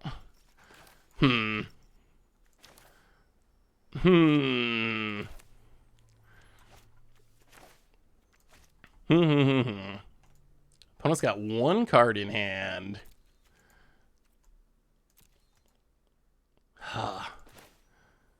Alright, let's play Wedding Announcement. Oh, it's another counter. Play the Blood Tithe Harvester. Make a Bloodfest the turn. Floorball is played with a stick. Oh. Is it like soccer? Like, all right, it's a go for the throw. Well, opponent's out of cards. We have officially run our opponent out of Magic the Gathering cards. Opponent goes to combat. About it, attacks. We'll block a Corpse Appraiser. We drop to 12. Let's see if they top decked. Opponent passes. Ooh. Let's play Junji. Pass the turn, make a token. So much removal. So much removal. All right, we get the token. I mean, Junji's... the art on these are so sweet. Kamigawa was such a good set. Opponent, another go for the throw. Ronald Grinder. So many cool new 1 cards, but all I want to play is Eggs in Historic if I am a bad person. I mean, Maybe a little bit. Let's get back a Corpse Appraiser and exile the Flamestoker and take a Mondrak. We are kind of getting smacked by this Wandering Mind. Opponent attacks and attacks. We trade with the Corpse Appraiser. Down to 8. Can we stop a flyer? Play the land. Mondrak. No. No, your last draw was make disappear. Oh no. We were... Every time we get close. Jefferson GPS. Welcome to the Fishbowl. Thank you so much for your subscription. Big scoop cheer for you. Thank you, thank you, thank you. All right. Well, okay. Our opponent insists on not losing in the cool way, so I guess they're gonna have to die to wedding announcements. That's on our opponent. That's on our opponent. They're the ones that decided that they wanted to die this way. Down to 17 double tokens. Yeah, I mean we're gonna win. We just don't win in the cool way. Oh, feel better, Magikarp. Thanks for hanging out. Is it just me, or do green cards barely drop out of packs on Arena? I have not noticed that. Has anyone else noticed green cards not showing up often in Arena packs? I mean, I guess you never know. There could be some like weird bug with correlation or something. I did see this. There was a Reddit post a few days ago from someone who was opening paper boxes and got so many duplicates. So I think there are times when weird things happen. I don't know how likely it is. I actually think green could be decent. Green got so many new options. I think green and white were the biggest winners from this set. So I think that green might actually have a chance now. I mean, white was already pretty good, but white got even better, I think.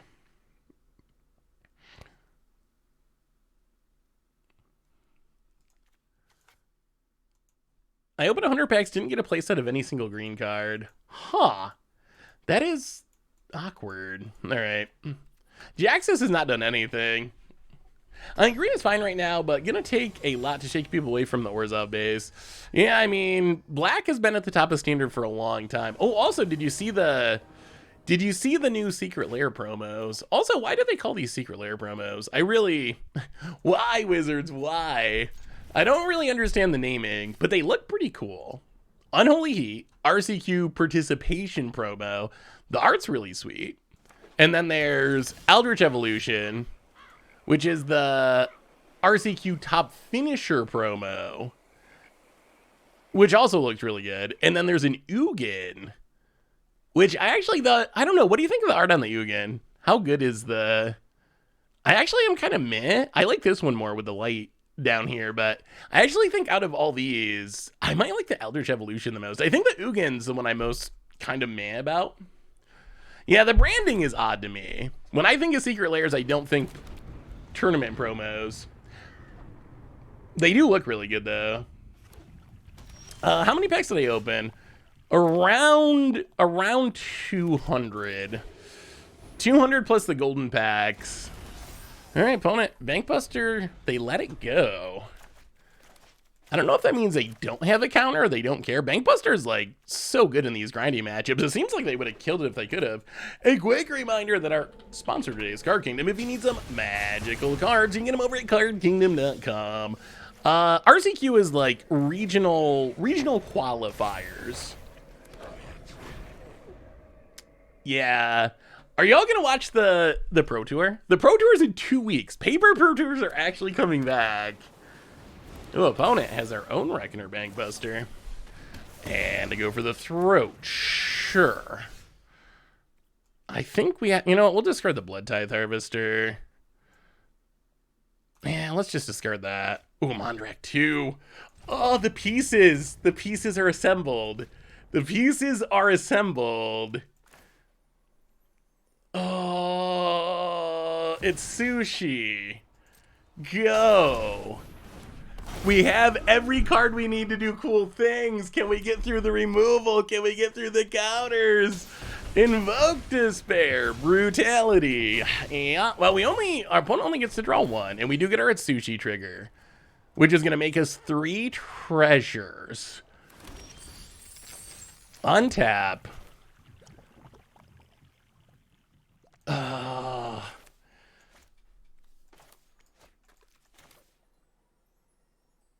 Play Mondrak. We're just going for it. Play Mondrak. Play Radadrobic. Pass the turd. The team has arrived. Come on, kill the Mondrak, opponent. Just kill the Mondrak. Opponent draws desperately. Oh, that increases the odds of our stuff sticking around. Wait a minute. Wait a minute. Wait a minute. Is this gonna happen? Is this happening? Opponent plays a land. Blood Tithe Harvester. Okay. And passes.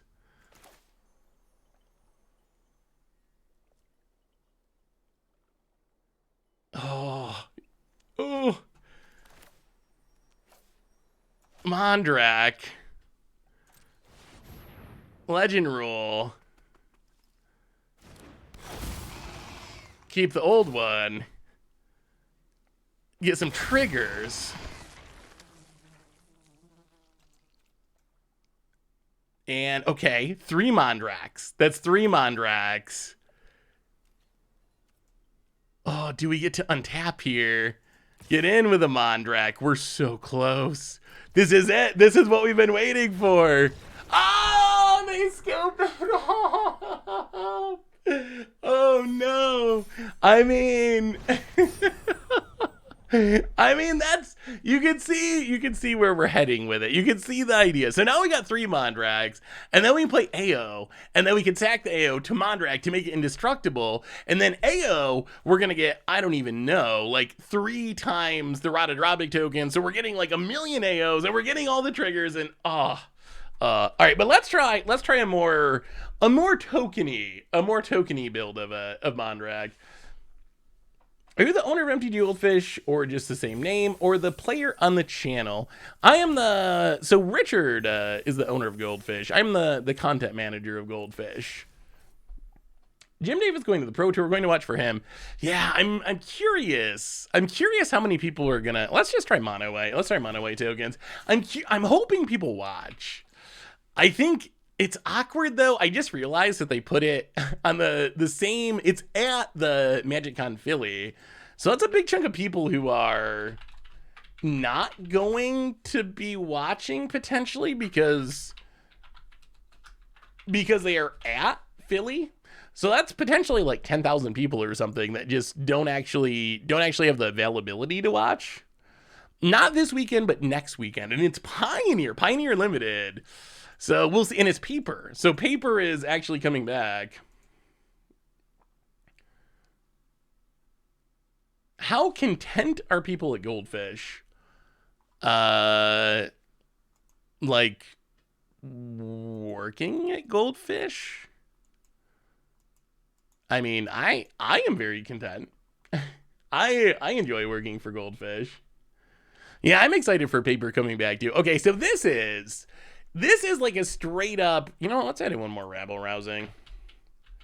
Go all the way. It is a 5-drop. That's a lot, but let's go for it. So this is mono white Mondrak token. So this is a actual token build. This is not some weird combo build where we're trying to like Radadrobic and all these legends and stuff. I'm playing Mondrak, and I'm playing a lot of stuff that makes tokens. I'm playing Resolute Reinforcements. I'm playing Citizen Scrollbar. We're playing Wedding Announcement. We're playing Adeline. We're playing Rabble Rousing to double up our tokens. Wandering Emperor Removal even makes tokens. So hopefully we just like play Mondrak and snowball all these tokens ridiculously into the wind. So this is like the opposite of our last deck. The last deck, pretty clunky, pretty inconsistent, but with the potential to do absurd against the odds things. This is like super consistent, monocolored, kind of token aggro essentially. Do you have a Kaya Mondrak list? I'd love to see it. Kaya, I have not built a Kaya build yet.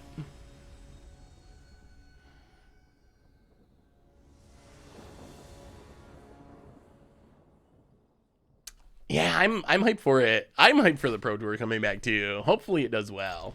My fear is like they schedule during MagicCon Philly. The viewership isn't that good, and they're like, oh well, you know, forget about this. Everyone says they want to watch it, but then we actually do it and no one watches it. Ooh, what do you have in your sealed pool? 7-2, congratulations. That's a solid run. It could be better with Jetmir, don't you think? This deck? Let's just get rid of Schwiffspear, Monastery Schwiffspear. Too many roadside reliquaries. I mean, we have a Naya build too, although it actually doesn't have Jetmir in it. It has like Jenny Faye and a bunch of other synergies. We'll try a few different. We'll do all the rest of the Mondrak builds are actual like token builds. I guess the most unique one is probably the Planeswalker, like Super Friends token build.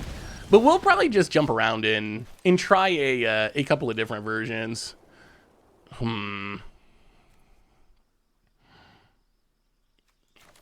let's just wedding announcement. Wedding announcement, go. Opponent. I will say Jace Cunning Castaway is sweet with Takutha, Ickermungola, and Oath of Teferi. Yeah, I want to try Infinite Jaces again. Once we move past Standard and start trying some like Historic and Modern, we're gonna have to try to make Infinite Jaces. We've tried and I mean, we pull it off sometimes, but we've tried that so many times in the past, and oh, it's always so janky, but it's always so funny when it works. Opponent, Feldon. Double trigger. That's a big one. Well, that's a big one. Yeah, I mean, I guess we're taking 4. This does not feel good, though. Ooh, a Jano. That can kill the Feldon, sort of. Well, Spirited Companion, draw a card.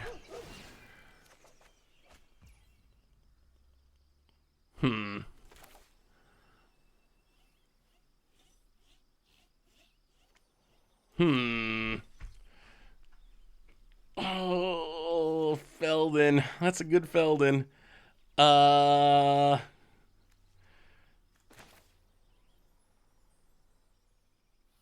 let's Citizen's Crowbar. Pass the turn, make a token. I mean, once we flip the wedding announcement, things become pretty interesting. I mean, maybe I should put some hives in the deck just to see.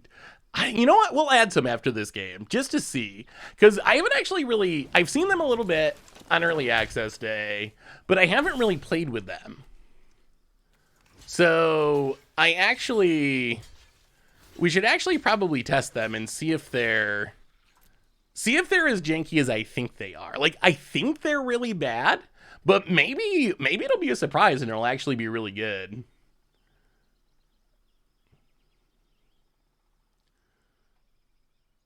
Turning on the roadside reliquaries or whatever, like that's a realistic upside. Like, that actually makes sense. Alright, opponent spins into another play with fire. Won't play the land. Pass the turn. Flip the wedding announcement. I mean, this isn't the worst. We can Resolute Reinforcements and then Ijano something. Alright, there's a play with fire. Triggers prowess. Opponent goes to combat. Well, Resolute Reinforcements.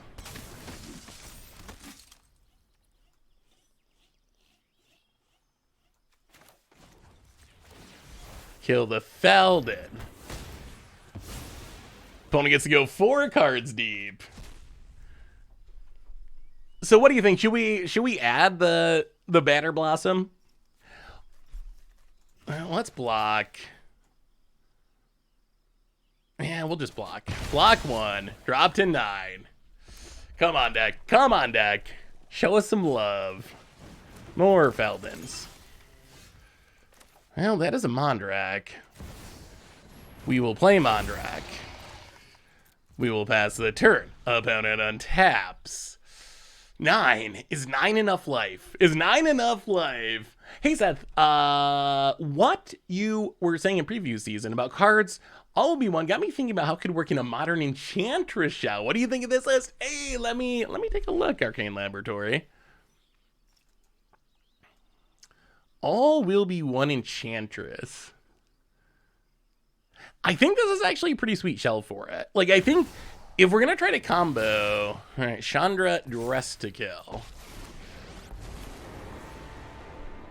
Boy, if we can find a way to make a token, we got the Mondrak. I actually think this might be, like, the best shell to actually make the combos work. Opponent bang this down to 8. Let's bring things up to a simmer. And plays with fire. Down to 6. Yeah, that's a lot of damage. Scries to the bottom. Opponent. Passing. Oh, Adeleine. That's interesting. Well, I mean, play Adeleine. Go to combat. Attack the Chandra. And yeah, I guess Chandra. This Feldon's actually been super good. Opponent. Let's it go. Bank Buster. Well, let's see if we get burned out past the turd. But yeah, the Enchantress shell has plenty of ways to tutor up the combo pieces. Plus, if you don't draw the whole combo, they're triggering your Enchantress synergies. So I really like that idea, Arcane Laboratory. Opponent. Oh no, Lightning Strike. Wow, they just got enough burn to finish it. Opponent. Passes. More Reckoner Bank Busters. Well, 1, 2. Sack a Reliquary, draw 2.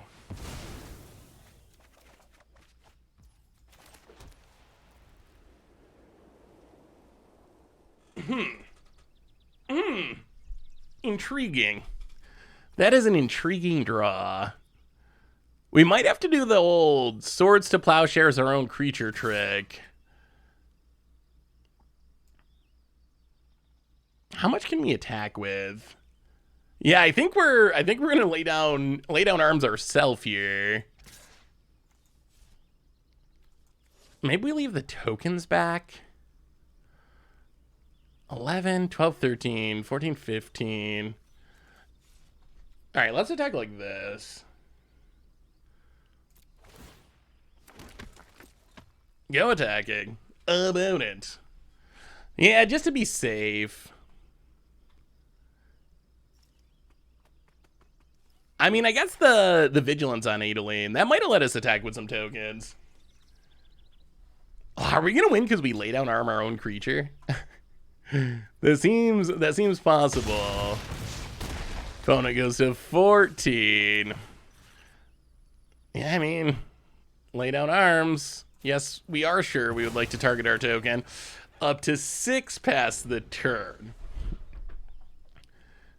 Opponent, how many bolts you got? Soul Thumb. Okay. Okay. Scary stuff. That means burn spells are likely to be lethal. So many Bank Busters. Oh, another lay down arms.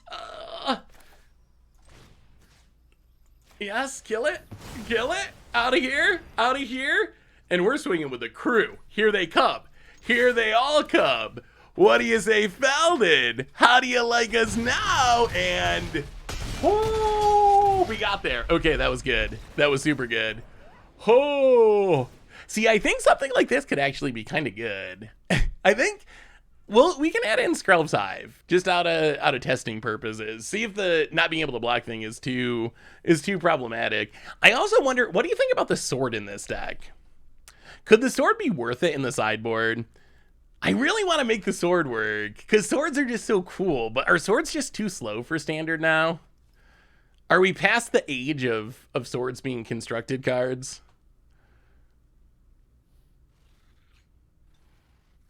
Yeah, lay down arms is actually super powerful. Being able to gain 3 life, key. I think you'd have to play Danitha if you want to make swords work. Add Brass Knuckles. A Might with Brass Knuckles is not to be contended with. I mean, technically we already have Mites in the deck. Thanks to Charge of the Mites. Yeah, let's just slash.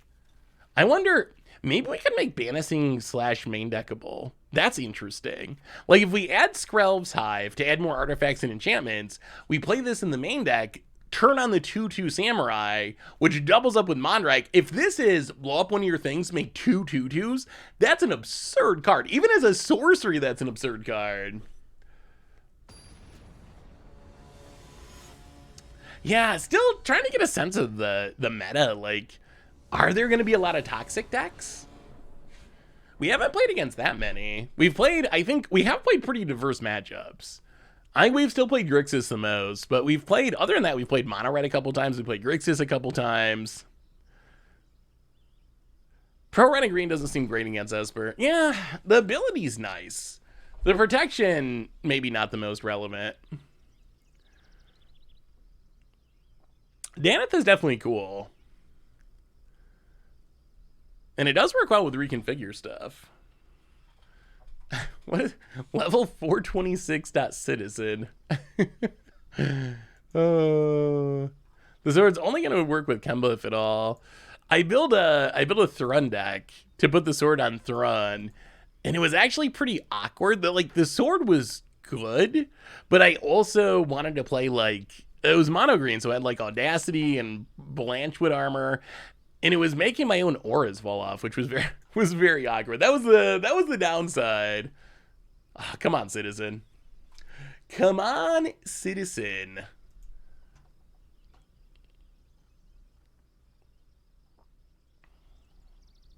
So, do you think the meta is going to change a lot in Standard? Actually, maybe a better question. Are you currently playing Standard? Where are you at? Where are you at with Magic these days, chat? Are you playing Standard? Are you playing Commander? Are you playing older formats, Limited?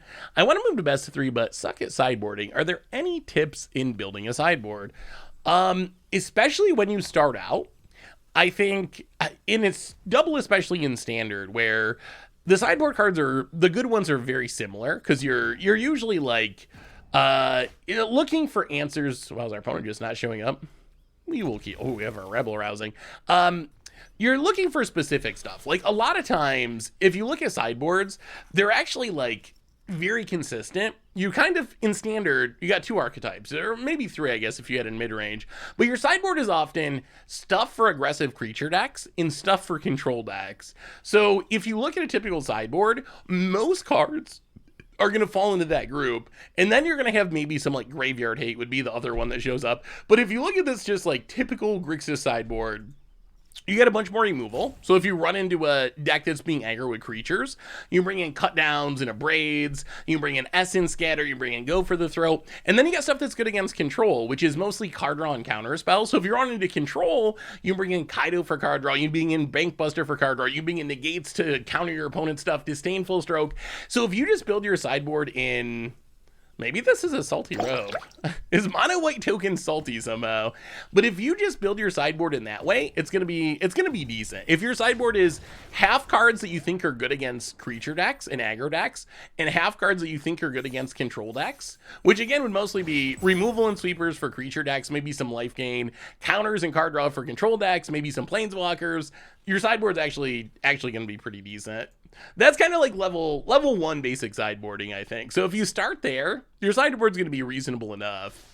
And then you'll pick up on more intricacies as you go along. Like, oh, there's a lot of graveyard decks. In Explorer, for example, Greasefang's really popular. So I need to have an answer to fight this specific popular deck. So I'm going to play Leyline of the Void. I'm going to play Unlicensed Thirst.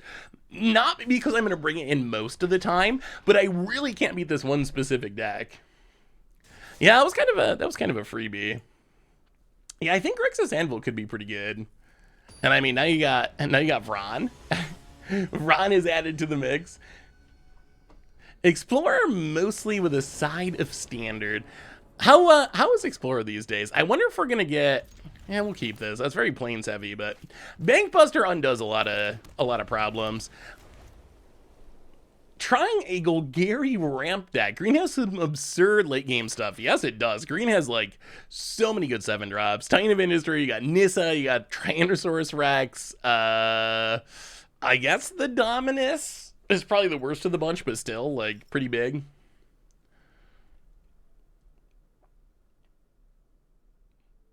I've heard a couple people say they thought Jace was actually good. I still haven't really played Jace. But I've heard a couple people say that they think Jace is actually powerful. How do you feel about Mind Splicer?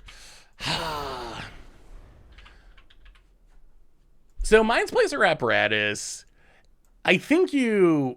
I don't know how you use it in Standard. There could be a combo deck built around it. But I don't think, oh, Grixis again. I don't think this is a card that you're going to see play in most decks. Like, just playing it in a random control deck or something, because it's going to reduce the cost on your sweeper or your counter. I don't think that's going to do it. I don't think that's enough. I think it's got to be like, I don't know, I'm going to combo off and win with Explosive Singularity or something. If you have some, like, crazy combo plan to win the game, then I think it's actually kind of an interesting option. X your turn spells in older formats. That would be an example of like, this is letting me execute a game winning combo or game winning line. Adeline's a lot better once we have bodies. Maybe we just charge. The mites are so, you know what? Let's just Spirited Companion. Wolf. Draw. Ooh, lay down arms. Do we just kill that? You know what? I think we will. Get rid of the Blood Tithe Harvesta past the turn. Haven't played Magic in over 2 years. I can't join the incessant click and mode or arena. It just doesn't feel the same. Not playing in paper table with friends. I mean, that makes a lot of sense. It is not the same, I don't think. Well, Adeline. Get in. Spirited Companion. Make a token. Hit ya. About it. Gonna do 8 bit of blocking. Can they kill the Adeline? Which green rares and mythics? No, opponent. We wanted to draw cards with that opponent. We wanted to draw cards with that. Oh my goodness. Okay, well, that's fine. The Lauren's out of their hand.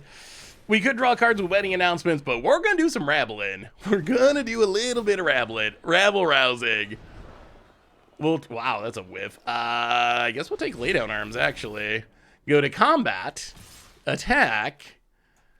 Adeline first.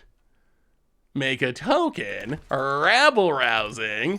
Make a couple more tokens. And the snowball is here. The snowball is here. But it might be good, Rooker. How do you know unless you try it? I mean, it's kind of removal, yeah. Sorta. I'm still skeptical. If it made real tokens, I would like it. Alright, there goes our Adeline.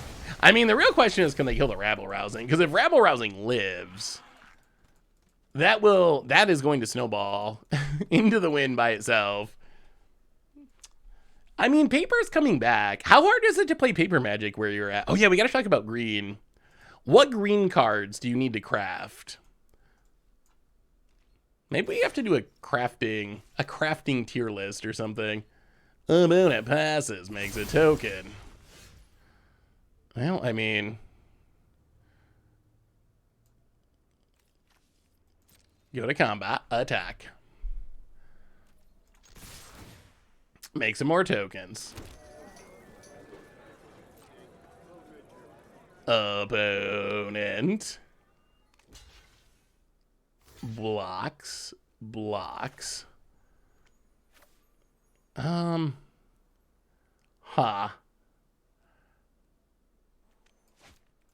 Okay. I think we just let it go and play Wedding Announcement and start drawing cards. Wedding Announcement of our own. Pass the turn, draw a card. So green cards that I would save my wild cards for. Wow, cuts down a... We have made so many 1/1s for free. Whoa, yes, thank you, opponent. We would love to draw a card. Opponent's playing group hug in standard. All right, what cards... All right, I keep jumping back and forth. Sure, we'll take the beats. Yes, you got us. Land. Is opponent 4 colors? Archangel of Wrath.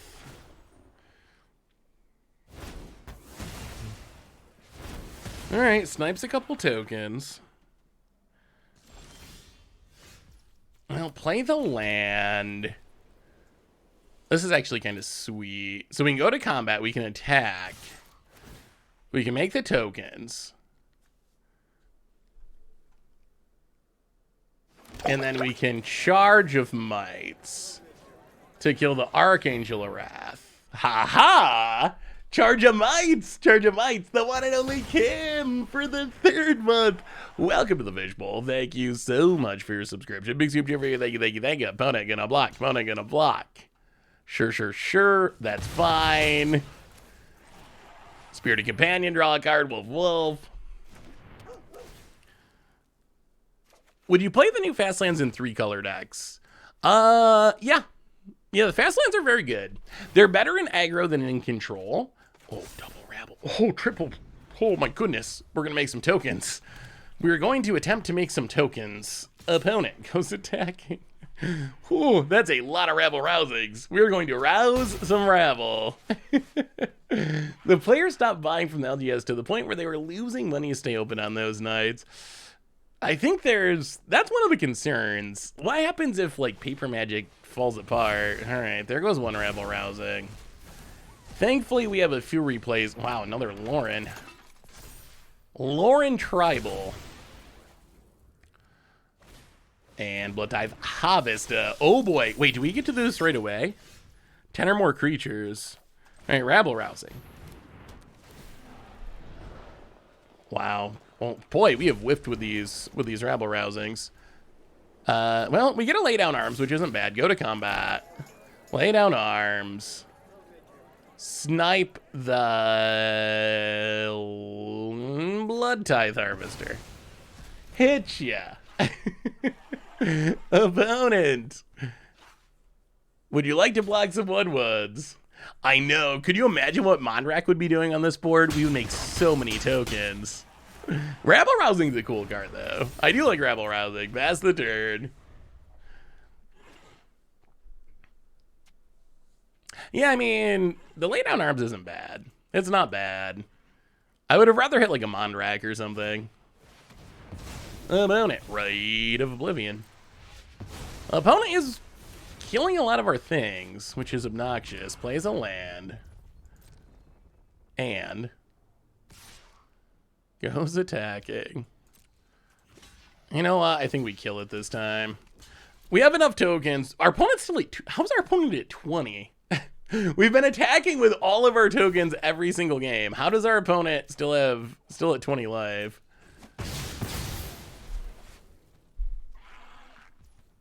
Okay, untap. So many Wandering Emperors. Rabble Rousing. Take 3. There it is. There it is. So we find the Mondrak. We go to combat. We go attacking. We get a Mondrak. Make a million tokens. Pass the turn, and a opponent scoops it up. That was so sweet. That was so sweet. I think battle cards will be built upon hideaway cards. Ooh. How would that work? Like some sort of a card gets hidden away and then you like battle and whoever wins the battle gets the card. Okay. That would be interesting. All right, green cards to craft on Arena. I think Nissa is an important one. Bloated Contaminator, I think, is another one that's going to be good. Venerated Rot Priest, if Toxic is a thing or the combos are a thing, is also on the short list of ones that I would save wildcards for. Then I think the rest of the rares in Mythics and Green are probably a tier down. Like Zapandrel, Tyrannus Rex, I think they're worse than Nissa. Maybe worse than Titan of Industry. If you got to choose between the two, I think Tyrannus Rex is the better of the two. It has Toxic relevance.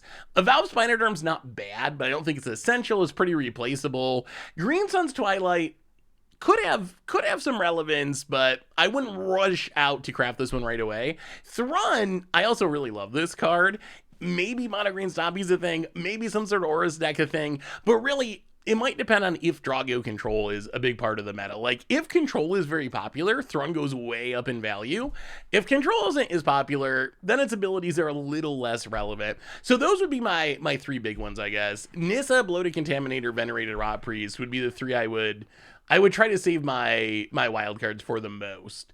Really, there's not a ton of bad cards in this set as far as rares or mythics. There's not many that are just straight up duds. I would say Zapandrel is the worst of the green rares and mythics, but for 60 card formats at least. Oh boy, 19 seconds. So opponent's just like a 4-color pile? Yeah, well, we're bringing Elspeth running like that. Yeah, the dinosaur seems ridiculous in Limited for sure.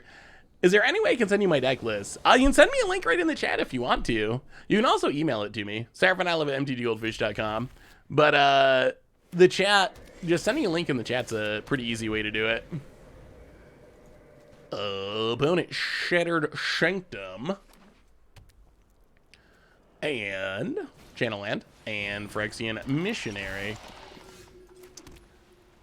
Phyrexian Missionary is one of those cards that I think is actually just, it's just a really solid card that should probably see more play. Like 2/3 lifelink, and you get the kicker ability. Yeah, we'll bank bust here. This is turning on Lauren potentially, but Battle seems like it will be the objective cards from the old Star Wars CCG. I never played the Star Wars CCG. How did those cards work?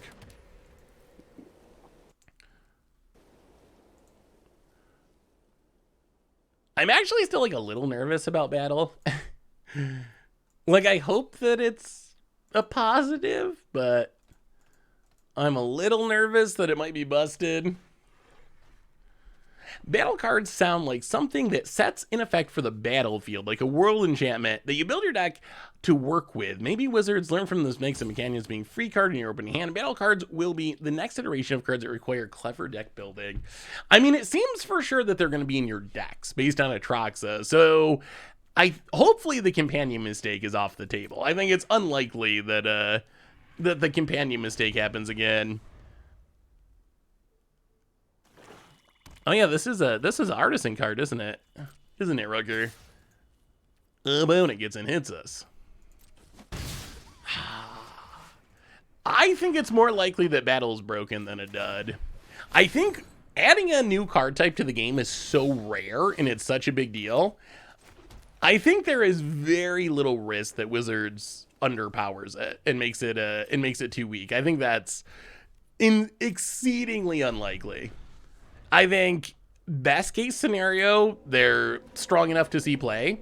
I think the part that makes me nervous is the possibility of them being too good. That's the worst case scenario, is they actually are too good and they break things, and we got to figure that out. Need bannings or whatever.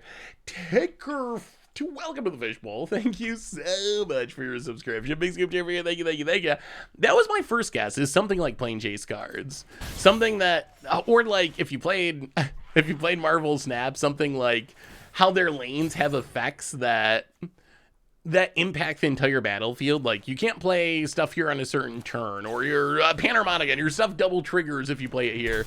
So I could see it being something like that. Something in between like planes and something in between like plane shift planes and world enchantments, like somewhere in that range. The other thing that makes a lot of sense to me is the skirmish mechanic that Wizards talked about in War of the Spark. If you read, I wonder if I can find the article. Does anyone have the article about skirmish? I don't think we've actually read that, but if you read the article about skirmish, it's pretty interesting. Yeah, let's go attacking. It's pretty interesting because Wizards made it really clear that they like the mechanic. They like the mechanic, and it wasn't cut because they didn't think it was good enough or whatever. It was cut because they didn't think it fit the flavor. So I think it's very likely that skirmish comes back at some point. Whether or not it's battle or not, like, who knows for sure. But I do think it's likely that we see skirmish at some point. What about if it's like the old clash mechanic, wherein your opponent flips the top card of your library, and whoever wins gets something? That could be interesting. Although, if it was like that, I have a hard time imagining how it would be a new card type. That's the part that I don't really see if it's something like Clash. Because you could just do that, like with Clash, on normal instant sorceries, enchantments, or whatever. So I don't know why that would require a new card type. Hey Seth, what do you think about Dimir Toxic Control in Standard or Explorer? Do you think that Toxic will be strong in Explorer? I think in some ways that is the worst format for it, which is kind of funny. We already have Poison decks in Modern, and now I think we'll have a chance to have them be decent in Standard.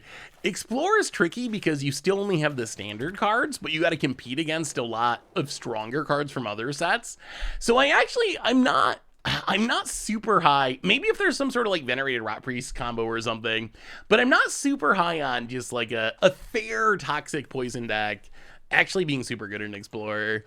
I don't know how that keeps up with like Nykthos and some of the strongest deck in that format. So, I mean, it'd definitely be fun to mess around with, but I would actually be surprised if it ended up being like top tier or anything. GR Magello, welcome to the Fishbowl. Thank you so much for your subscription. Big soup to you for you. Thank you. I mean, so Finn, it cares about such weird things. Like, caring so much about Death Touch is a little awkward. Yeah, we'll play Elspeth.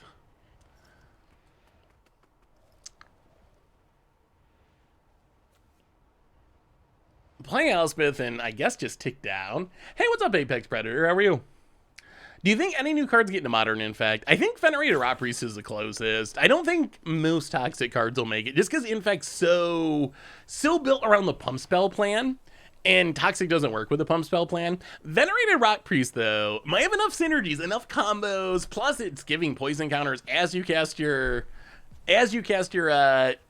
Pump Spells, so I think that one might have a shot. The rest of them, I don't know. Something like Bloating Contaminator is a really good card, but it's 3 mana. That's kind of a lot in Modern. Well, we'll take an Adolin, go to combat, do some attacking.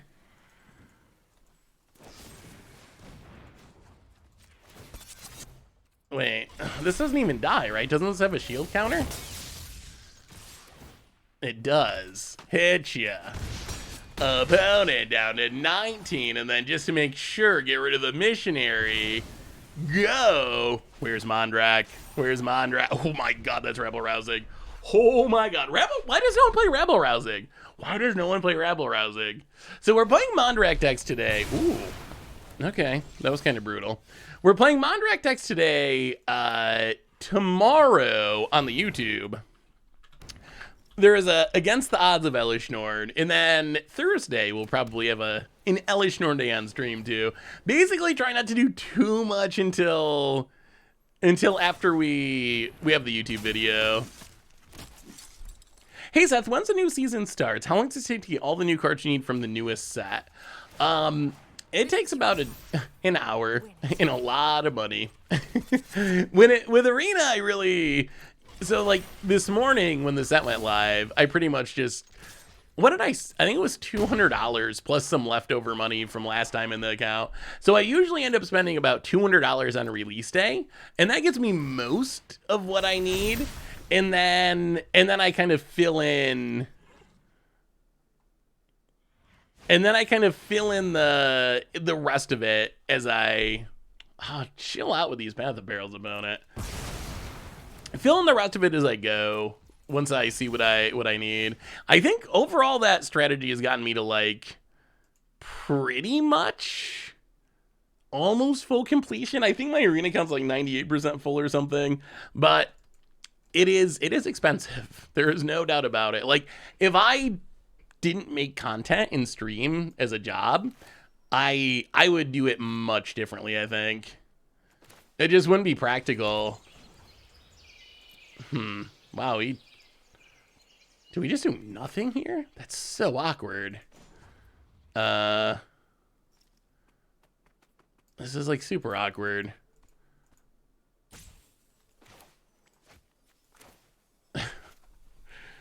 Yeah, I mean, I guess we tick up the Elspeth on nothing and play a rabble rousing with no creatures. And all right, more someday we're gonna make tokens. Someday we're gonna make some tokens about it. If you didn't stream make content, do you think you'd even play MTGA or would you just play Moto? Honestly, it'd probably be Moto. I like Arena a lot, but I don't know if I would have made the switch because I already had a big Moto account. So my guess is when they launched Arena, I probably would have mostly just still played Magic Online and maybe did a little like free to play stuff on Arena, but I think I mostly would have just kept playing Magic Online. Well, make a token. Untap. Play the land. Rabble rousing again. Take lay down arms. It worked out last time. Elspeth, take it down. Take an Adeline. Wandering Emperor, take it down. Make a token. Fire up the Bankbuster. Can we get the rabble rousing to go off here? Trigger. Play another rabble rousing. Get another. There it is. Another rabble rousing. Oh, this is the good life. About it. Down to 6. Almost every rabble rousing on the battlefield. Wedding announcement draws us a card past the turn. Oh, opponent's just gonna die though. But look at this board. Oh, let me see Happy Scarbelly. Every time I play rabble rousing, I come away from it thinking, why don't people play this card? It snowballs so hard. I mean, the downside is opponent wraths the board. We saw a little bit of the downside, but opponents wrath this multiple times and we've still been able to rebuild, and we haven't found Mondrak, like our big payoff namesake card. This deck might actually be kind of good. Mono White Tokens feels kind of solid.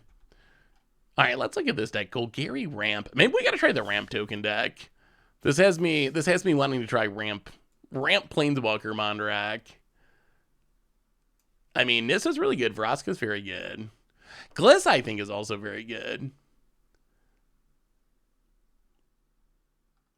Yeah, I mean, this deck, I like that you have 27 lands. That's not skimping on lands. That's a good amount to have.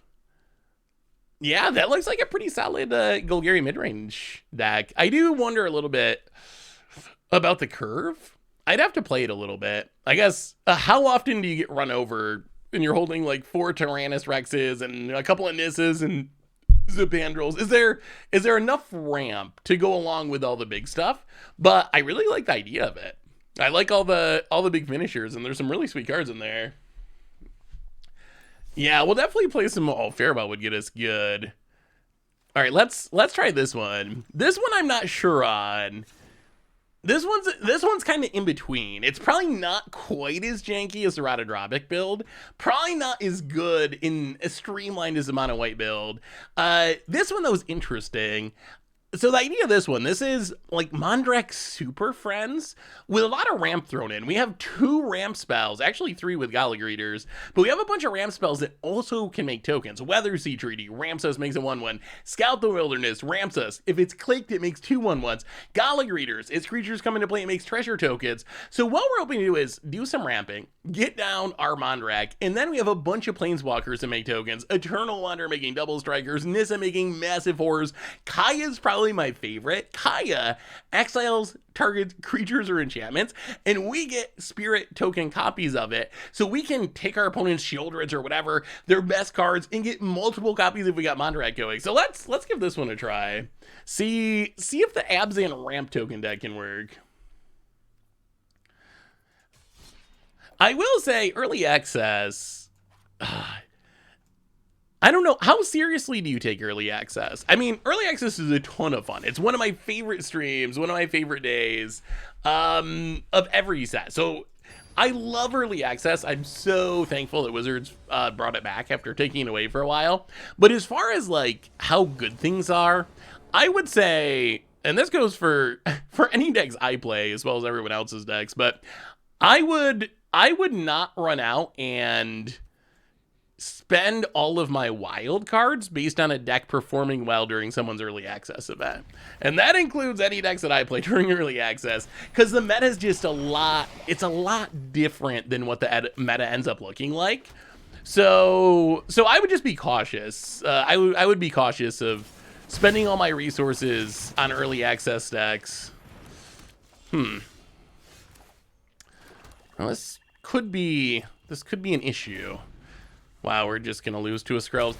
Skrelv's Hive on the play against a deck that's not doing much. Oh my god, and the Rot Priest.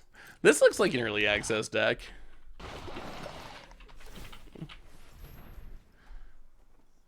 She is opponent. Chill, opponent, chill.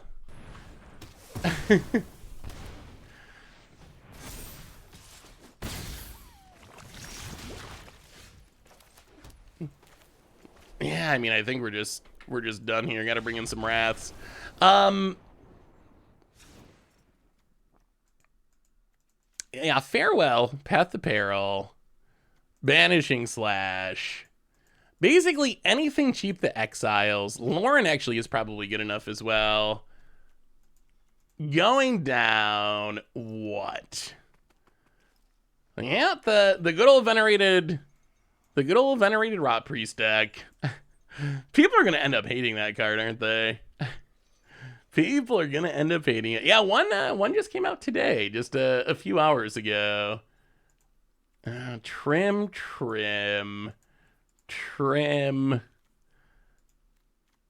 I do think we're gonna see lots of complaints about Rot Priest.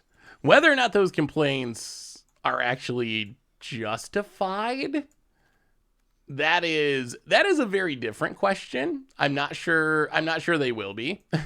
But I do think that you're going to see a lot of complaints about it, especially doubly, triply from people playing best of one. Like, I do think there's legit concerns about how that interacts in best of one. Like, in best of one, you don't get the option to be like, oh, I'll go to my sideboard and bring in Path to Peril, and bring in Farewell, and bring in all my cheap removal. You just kind of die, I guess. Like, I don't know how, if you're a best of one player, how do you fight that play pattern? Like, what's the, or maybe best of one is just like, it ends up being super aggro versus super control anyway, so maybe everyone's just like, whatever. Like, I'm already either dying quickly or playing every removal spell in existence. I wonder why you're not running Kaya Geist Hunter in your token stacks.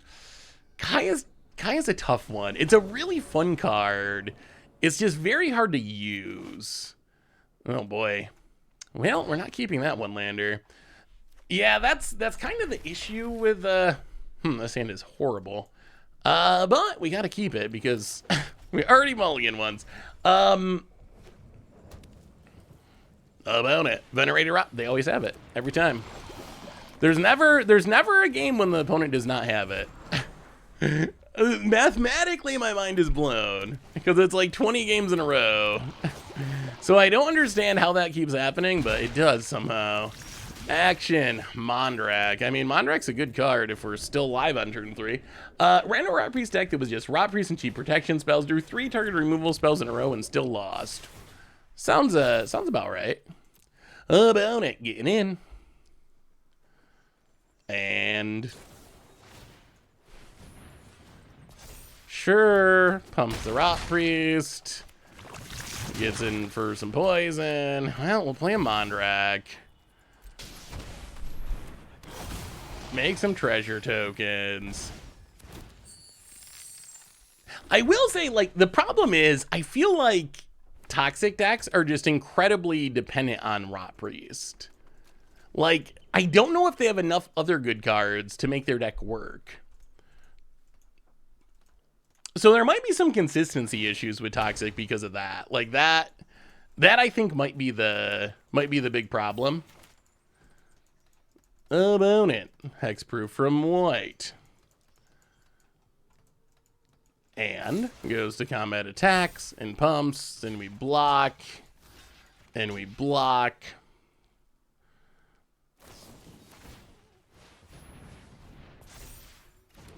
And opponent. Boy, opponent's like playing a limited deck over there. All right, kills our Mondrak. Another Slaughter Stinger. Well, I guess we play Eternal. Man, if we had Eternal Wanderer, we'd be in such sweet shape, but we do not. I've made it just in time.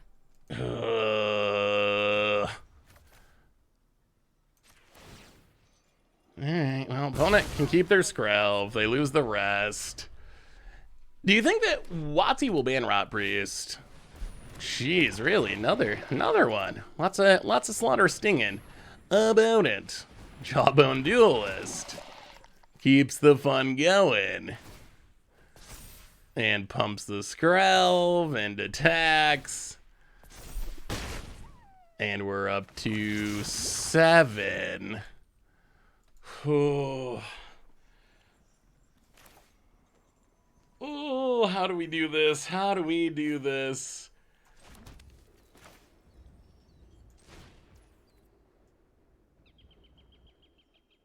Play Kaya.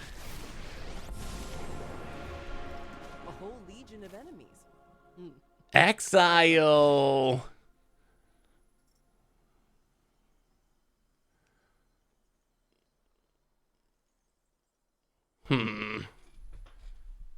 Oh, Skrelv can't block. That's so bad here.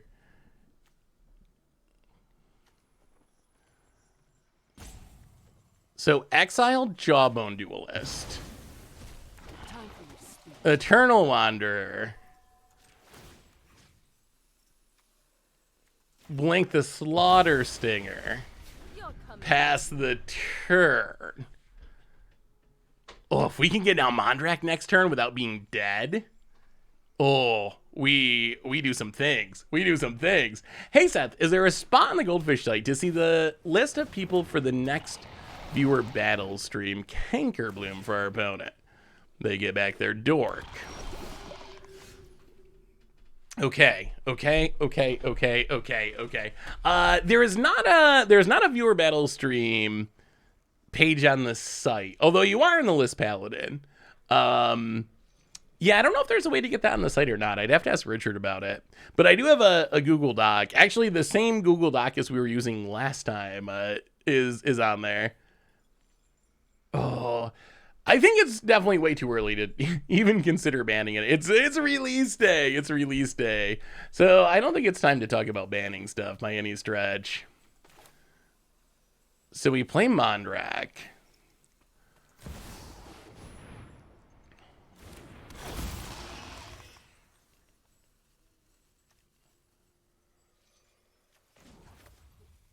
We blink. Skrelv.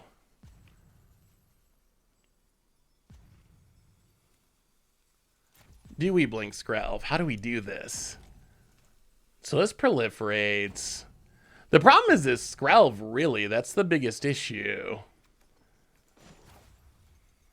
Okay, so it's blink Skrelv.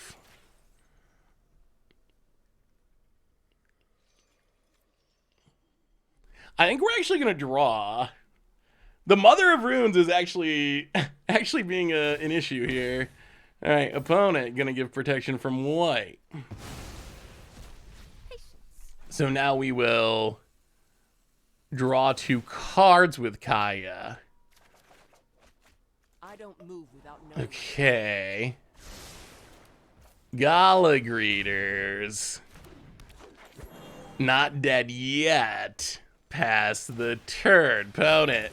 mites us, we will pass. The Eternal Wanderer is so good. Yeah, I think they accidentally paid with life. Hey, Seth, do you think there's any interest from the site, or Richard, I guess, for a dedicated Pauper writer or video creator like Joe Dyer for Pauper? So possibly for some articles. I think Pauper articles could definitely be sweet. Unsure about like video series at this point. We had a Pauper video series before, and the main thing we ran into was you run out of decks pretty quick. that was the issue that Jake ran into when he was doing the series. Oh, this should be a sweet turn. Okay, so Weather Seed Treaty.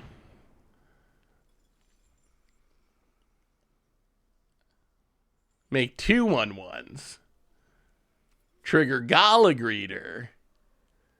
Are we stabilizing? Kaya's been pretty impressive here. All right, token mode. Read ahead. 2 Saprolings. Now we have a mixture of colors too, which is really relevant with this Skrelvout. Golgari. Treasures. X2. Life gain. Cordias, all will be one indeed. Welcome back to the Fishbowl. Thank you so much for your subscription. Big super for you. Thank you. And then draw with Blink the Skrelv again. Draw with Kaya again. We do got to be careful about getting proliferated out of the game. That's probably the biggest risk. I've done my research. Opponent scries to the bottom. Play a land. Wedding announcement. Keep the tokens flowing. Pass the turn. Wedding announcement. 2 tokens. Grow the Golgari. I kind of want to get Wandering Emperor to Wrath mode again. I think that might actually be our best way of winning here. Wow, opponent with a big attack. Gets a bunch of triggers. Sure. Block. Block.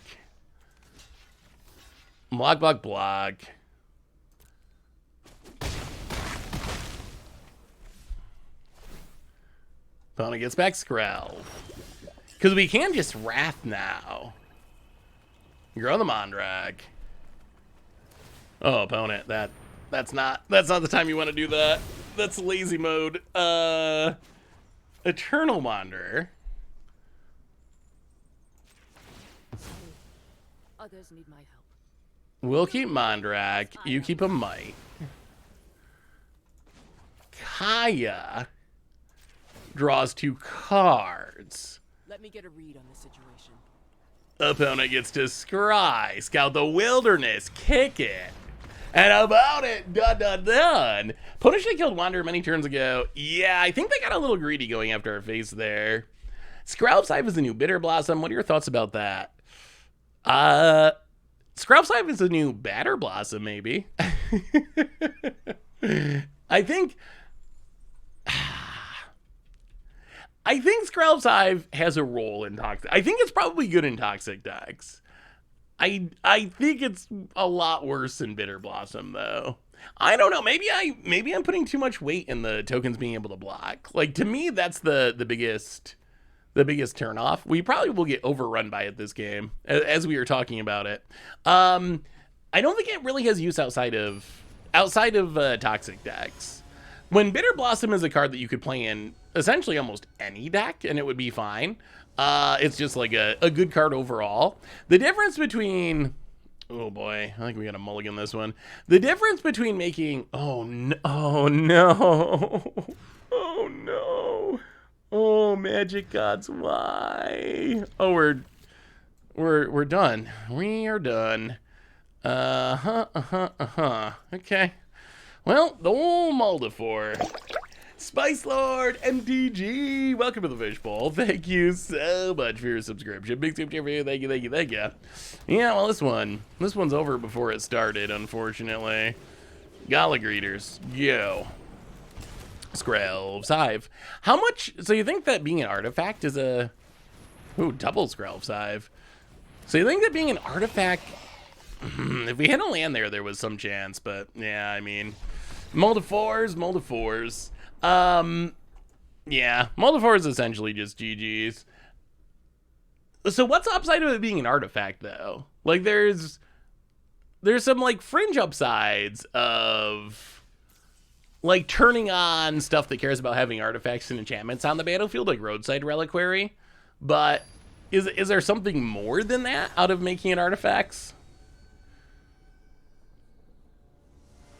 Oh, you're thinking of playing it Modern? Oh. It never even crossed my mind that Skrelv's Hive would be even potentially a Modern card.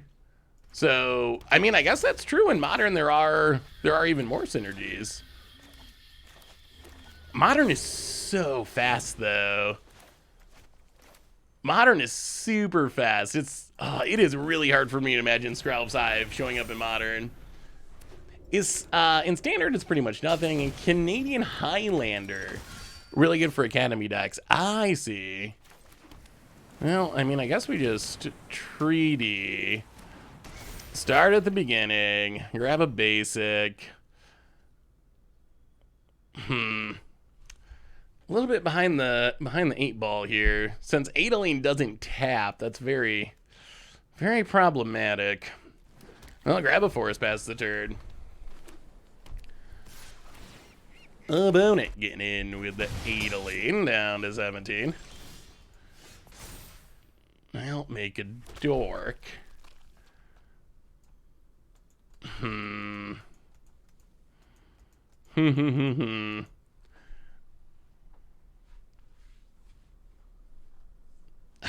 Now what? We do want to hit our land drops, but we also don't want to die to Adeleine. And our opponent's leaving up 1,000,000 blue manas, which makes a counter pretty likely. Well, let's play Gala Greeters.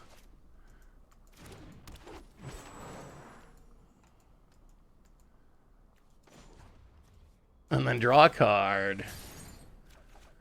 Okay, we did hit the land. Pass the turn. I mean, that's good. Hitting the land is good. Opponent Wandering Emperor. Okay, that's less good. Makes a samurai. Guards, to me.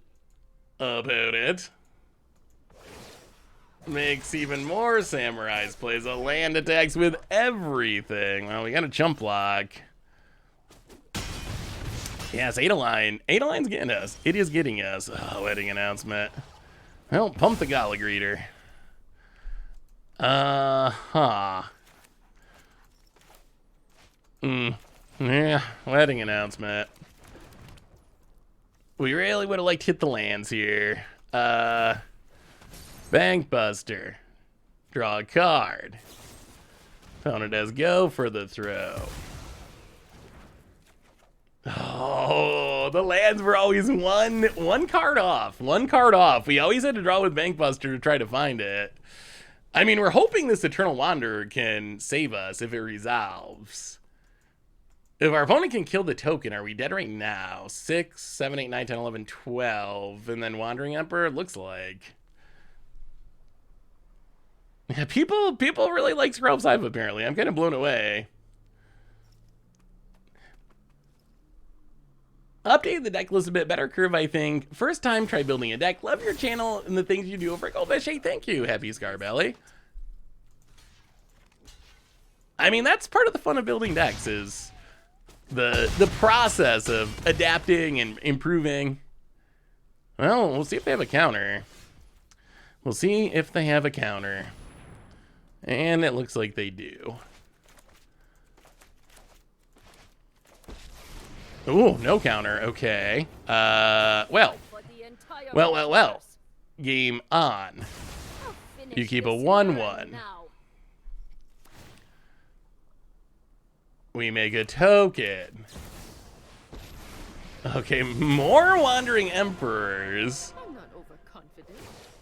Let's just say This is gonna be interesting. Opponent, Strike true. what do you got? Opponent. Yeah, Wandering. Eternal Wanderer is so good. It is. Wow, another one. Okay. Wandering Emperors for days. Opponent ticks up. I'm going to No!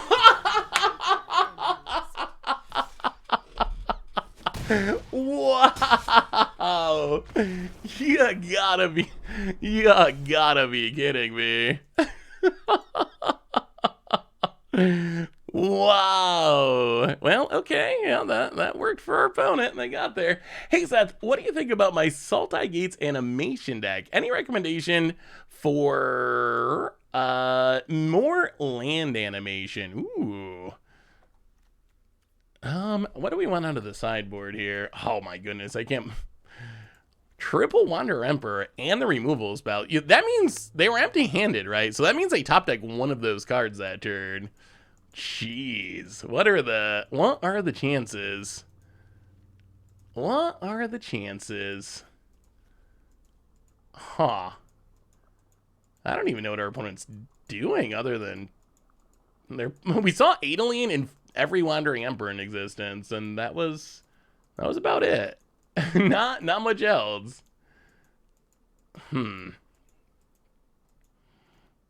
Golgari Readers can be so good. Maybe we just trim the 3-mana stuff. Try something like that. Ooh, Nylea Keen Eyes is definitely a fun commander. More land and wow, that is a mighty list of cards, Dolphcrum. That's a 2 commander decks almost. That's a lot to take in. I mean, I definitely think that Nine Fingers is a fun commander to build around. I don't know if I'm going to be able to parse this list and make specific suggestions of additional cards, though, unfortunately. But I think, I mean, Keen Eyes is definitely a super cool card. Oh, all right, we'll try it. 2 lands. Come on, Magic Gods. Last time we struggled to hit our land drops. Hopefully that doesn't happen again.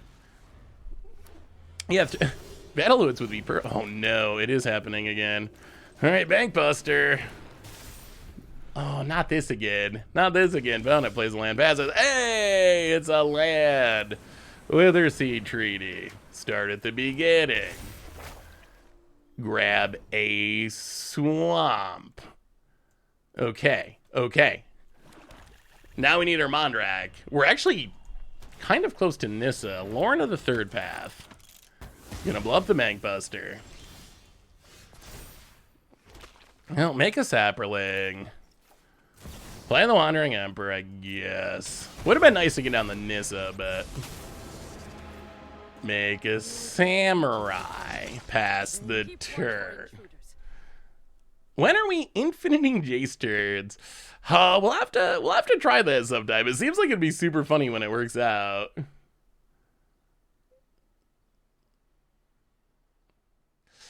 Yeah, commander decks are tough. They're tough to catch everything because they're just so many single cards.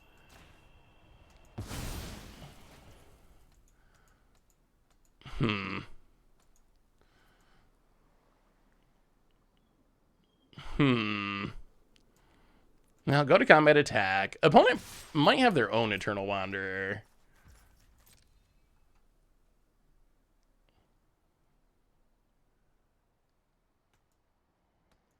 If they even bother to play it.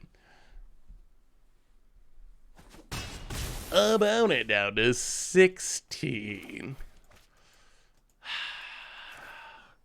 We didn't really see counters last game.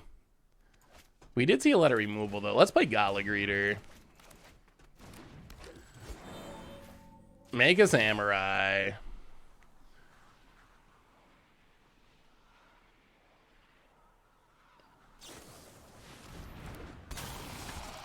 Okay. Urtai. Well, Mega Samurai passed the turn. Miss our land drop. What's the Jace thing? So... Oh, it's a Rafine deck. Opponent, everything at Wandering Emperor. Does some conniving. Oh, so it's an Esper Legends deck. Well, block and block, I guess.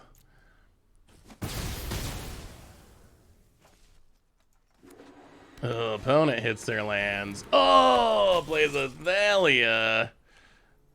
I'll play Mondrak. Oh, where's our mana? Where's our mana?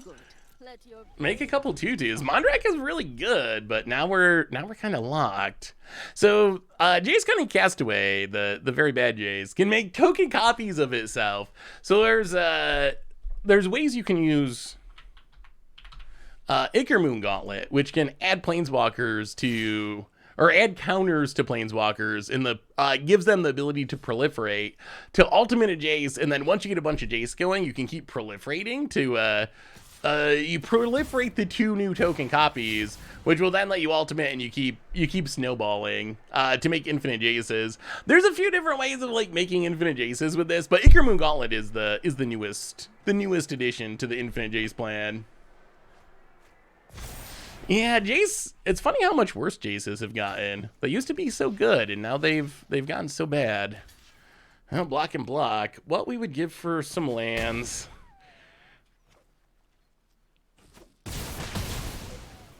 Alright, opponent, Skrelv. And passes.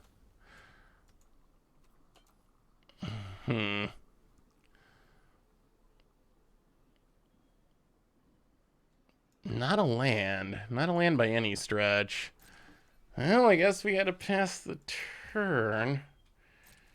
This is not ideal.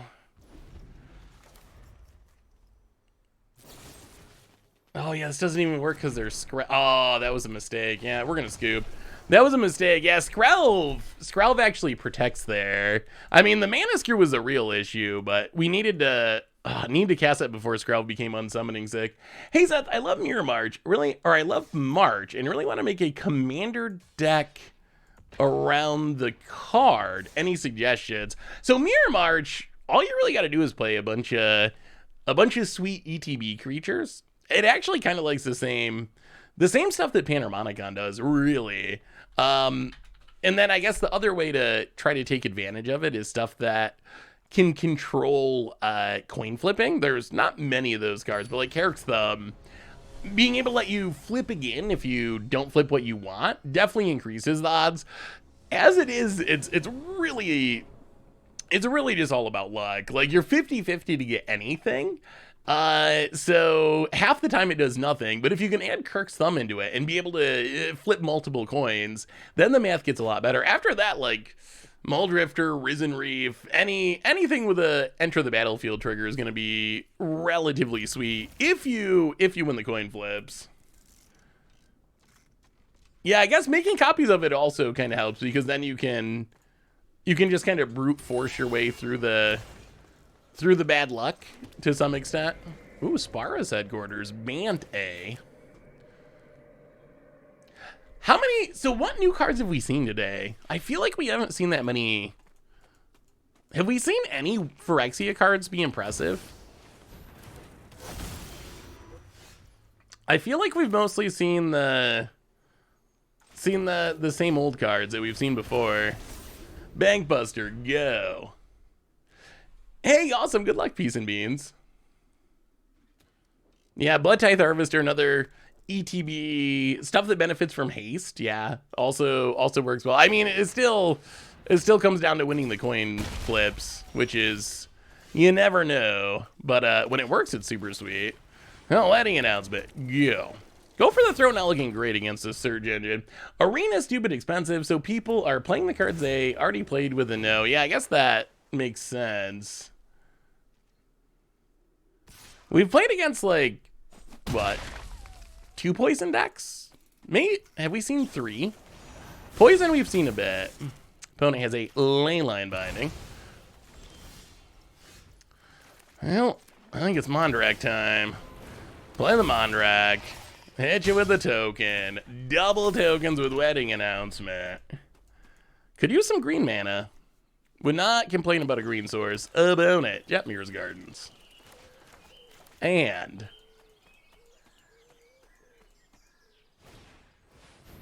Ossific. Wow! Wow! Is that ossification in a domain deck? we have officially seen it all.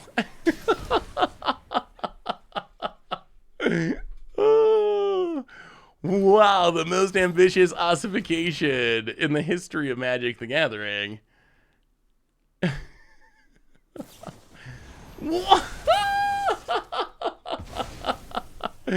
Okay, sure, hit ya. Make a token. Oh, we draw a card, yeah. The search engine's taking advantage of this go for the throat. About it. Oh, we need to get this Nissa down, and we don't have the green sources. I mean, ossification can only go on basic lands. So if you're trying to have in standard especially, if you're trying to have every basic land type, typically you'll have like a single basic land, maybe, in your deck. Wow, this is the worst. Wedding Announcement. We're gonna die with this go for the throat in hand. We can attack with this, so we have to gain life with the Gala Greeters. Definitely jealous of our opponent's good mana, I guess.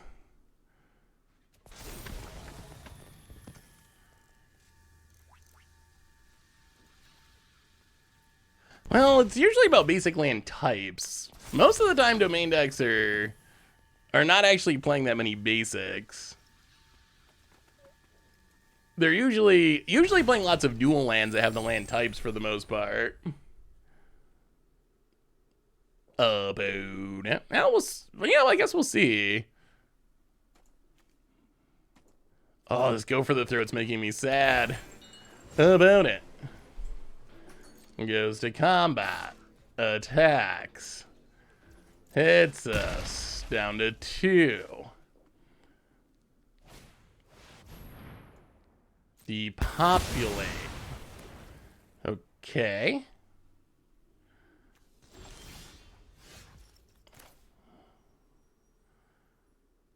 Well, playing this, oh, that's... Never mind. Do not play Nissa. Pass the turn. Make some tokens. Yeah, that's a lot of green mana, and we do not have enough life to play Phyrexia mana. Yeah, maybe it's mono... Maybe they're trying to be like a mono-white... 5-color mono-white deck? Huh. I wonder why they Wrath there. Do they have some card that kills us? This seems like such a weird choice because we're staring down lethal from that Surge Engine. Why sweep? Wow.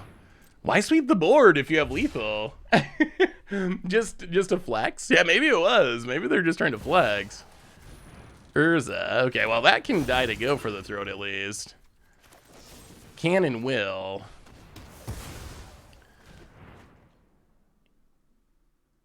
Urza down. Infernal Grass, not the best here. Go to combat, hit ya. Down to 11. Oh! Opponent cycles Sparta's headquarters. These Nissas. We can't cast them. We can't cast any card in our hand at the moment, honestly, like, without dying. Okay, go to actually play Mondrak. Go to combat, attack ya. I don't know, that ossification is looking more and more ambitious as we see our opponent cycle away triomes. We've seen 2 basics and 6 triomes. About it. Leyline Binding. I mean, the problem is Nissa needs 4 green mana, and we only have 3 green mana. Might Stone and Weak Stone. Gotta kill a token, I think. Or not. Okay. Draws 2.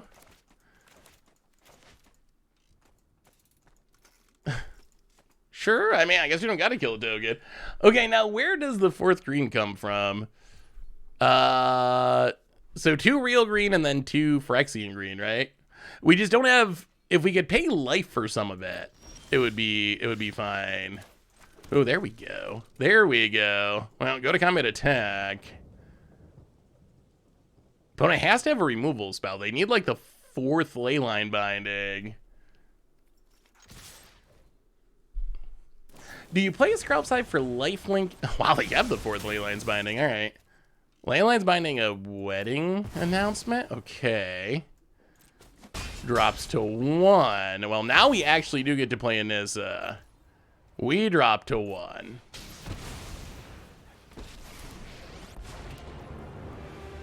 You will listen to the will of the machine. And yeah, I guess we just make the world's biggest token. Make a 9/9 pass the turn. Do you play Sultai for lifelink on tokens, or is Corrupted too ambitious with only a source of toxic damage? So I'm not playing Sultai. I think it's good in toxic decks, but I haven't really played it in token decks. Flex back with the Infernal Grasp. Thankfully, they don't have enough mana to flip Urza, right? 1, 2, 3, 4, 5. Wow, what a wild game. Opponent is playing quite a deck. All right, Triome.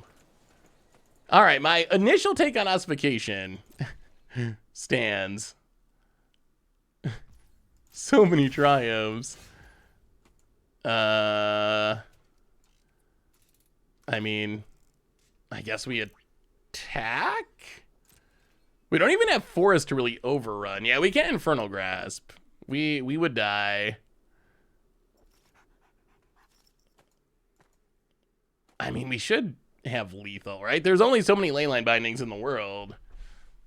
I mean, opponent's at 1, I think we just attack and win. I assume. I mean, I don't... Who knows? Who knows what they could have? Is there a Fog in Standard? Destroy Evil to take down the token.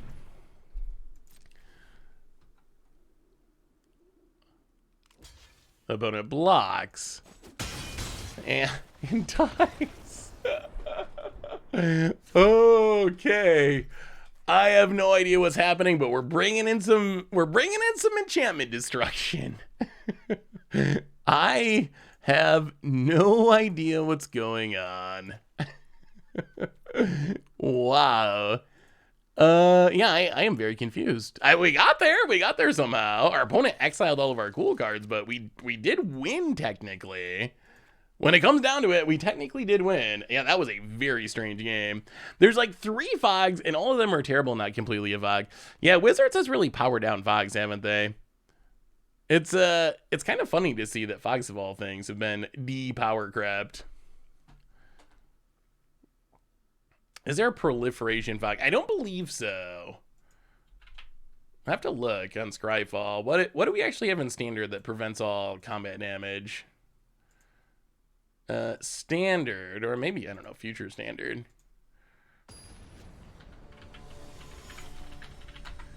What Fogs do we actually... Oh. Fog of War. Is that it? Jeez, we have like no Fogs. So our only like kind of Fog is Fog of War. 3 mana, you gain a life for each creature on the battlefield. Prevent all combat damage will be dealt by creatures with power 3 or less. That's not even a Fog. Like, I don't even think that counts. Power 3 or less, that hardly stops any damage. I wonder, yeah, maybe Nexus. That was the last time Turbo Fog was real. One of the only times Turbo Fog was real. I mean, I guess it's like, it can be pretty annoying to play against. So I guess there's that. Maybe that's why. Oh boy, this again. This again. They'll go for the throat versus the Surge Engine. Would it stop Toxic triggering poison if the damage was prevented? Yeah, Toxic only triggers when the creature deals combat damage. So if the combat damage, oh no. If the combat damage is prevented, then it would fizzle it. Maybe we just got to take out the go for the throats. Wow, they found room for Mishra's Foundry. This mana base. This mana base. Opponent Surge Engines. There's a Mishra's Foundry in there. Okay, hits us. We'll play a Plains. How do we not die?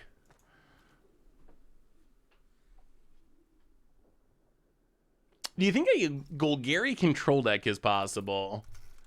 Yeah, I think there's definitely pieces to make some sort of Golgari mid-range or control deck. We just gotta live long enough to fare well. Let's just do this. Wandering Emperor, while our opponent doesn't have blue mana. Sort of weird to do at sorcery speed, but we have this Farewell and Eternal Wanderer in hand. So we just need to not die to Surge Engines until we can cast those cards, basically. I mean, well, okay, so maybe Ossification is good. There's 3 basics. There was some more basics than we thought. Opponent Wandering Emperor, down.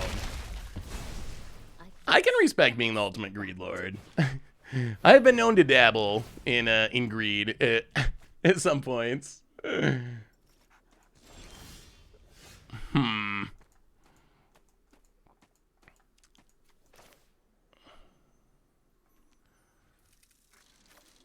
I don't even know if we play the Mondrak. Yeah, let's just play the tap land and pass. See what our opponent does. Hopefully they just dump their hand and we... Actually, maybe we do play Mondrak, because they're probably, if they're going to kill it, they're going to kill it with an enchantment. This actually seems good. So they kill it with like a Leyline Binding or something, and then we Farewell to get it back. Hey, what's up, Revenant? How have you been? I'm doing great. Playing New Standard with Panharmonicon. Well, I mean, Token Panahrmonicon today, but there's Panharmonicons everywhere.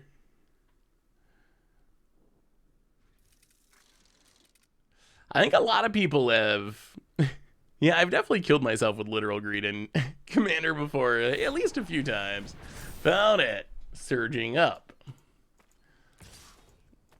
Goes attacking. And... Okay, there's a Trio. Passes.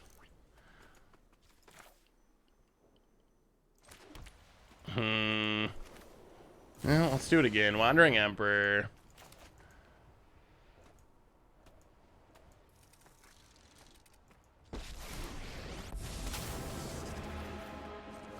Get rid of the Surge Engine. You're just underwhelming.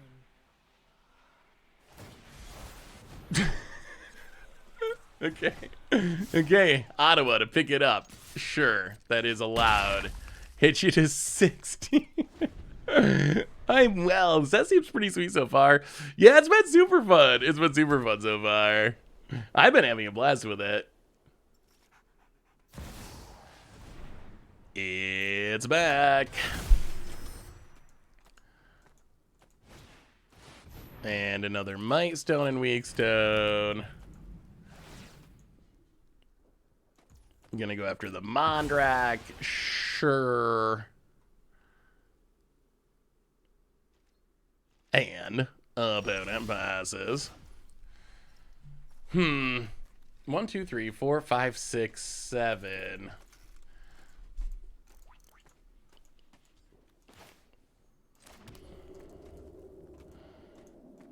What do we do now? I'm worried about them flipping into Urza. You know what? I think let's just Farewell. Get rid of all artifacts.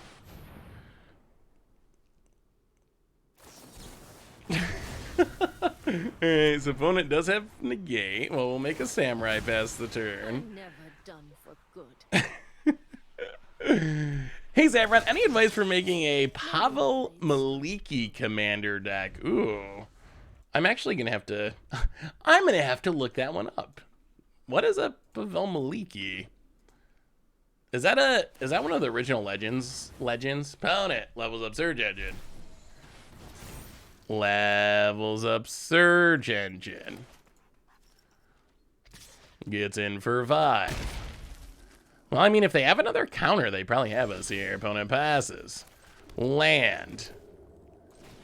Well, I mean, we're getting some sense of what our opponent's doing. They're like, I guess they're 5-color control? Okay. Well, okay. 5-color, I don't even know. 5-color pile. Yeah, part of the problem with the original Legends like this is they really don't push you in any direction. So I guess you just play any Rakdos cards you want. The only ability is like bad fire breathing, which I guess is like if you make a lot of mana. If you make a lot of mana, it could be good. So maybe that's the direction to go. You know what? Let's just cut Gala Greeters. Cut Gala Greeters. And go something like this. Yeah, run it like that. Okay, opponent, can we beat this pile?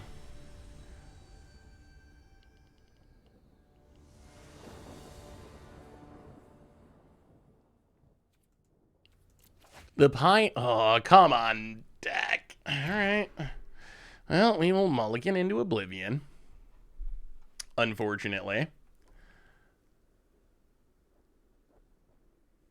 Yeah, sand's not good. Hey, what's up, Vader? How are you? Yeah. Well, here we go. Hopefully we draw some action.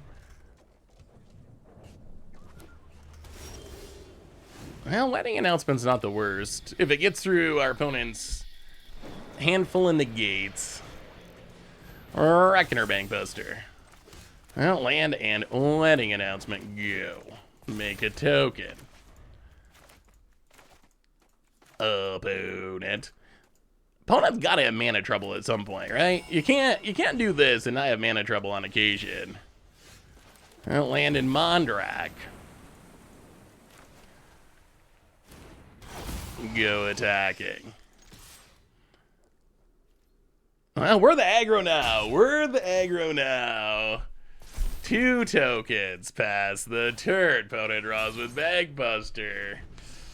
See if they can go untap land to populate, I guess. Tap land. And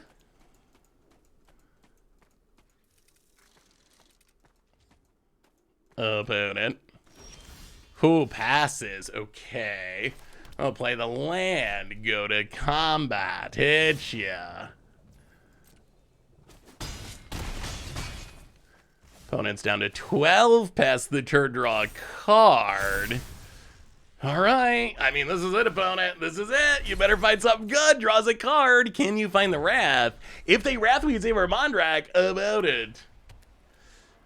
Isumaru, Hound of Kanda. Oh, that's an easy one.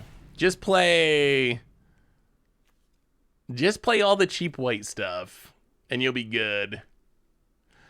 Is Tyver good? I mean, in the right deck, I think it's a pretty sweet combo piece. Okay, there's the Surge Engine. We draw a Bankbuster.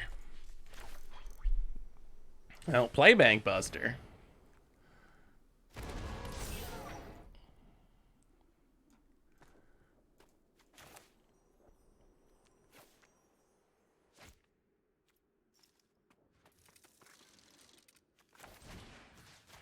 Get rid of the Surge Engine.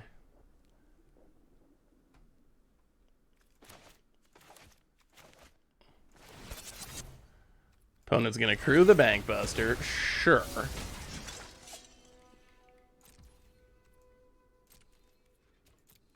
We'll pass the turn.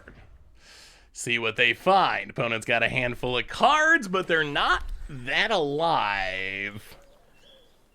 Opponent. More Surge Engines. And did you ever want to go pro in Magic, or did you ever play at a professional level? I never really had the interest in trying to do the pro thing. It so much. I enjoy making content and streaming and hanging out with all of you. Pro Magic doesn't really work that way. All right, there's an Urza. We draw another Bank Buster, which isn't very good here. Yeah, I mean, I guess maybe we just lose to Urza then, which is kind of awkward. Seems very possible. We denied a land. Wow, we're gonna... I think we might lose to this pile of Magic cards, sort of. Wedding announcement.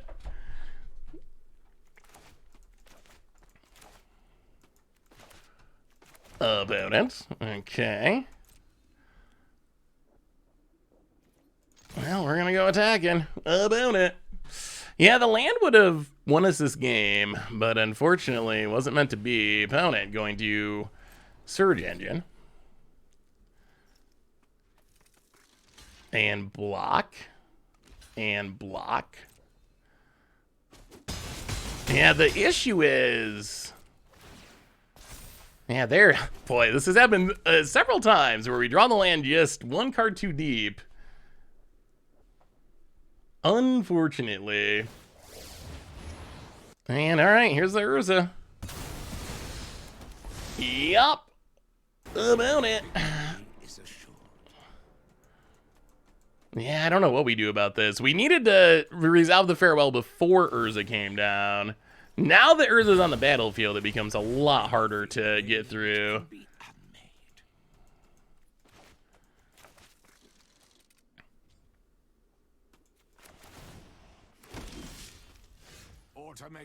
And make some tokens. So... Oh, wait, are these artifacts? They are. Oh, but we still can't kill the Urza. Oh, that's so bad. That is so bad. All right, Wandering Emperor. Make the most of the little time I have.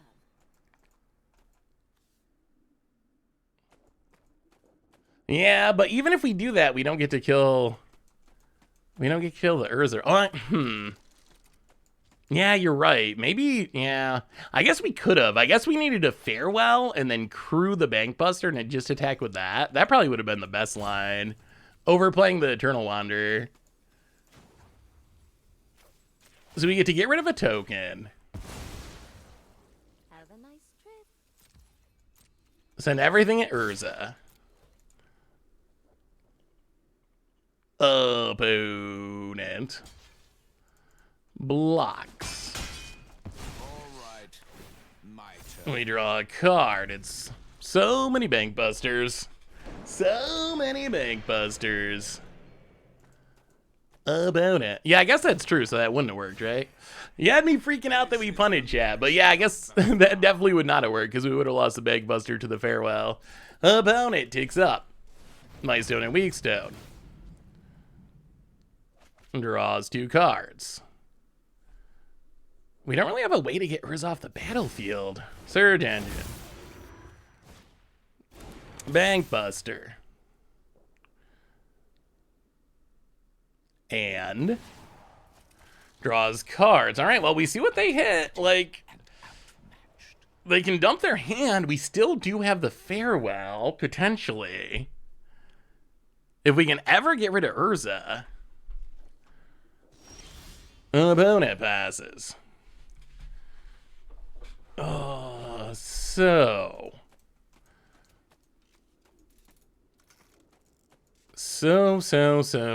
play the land.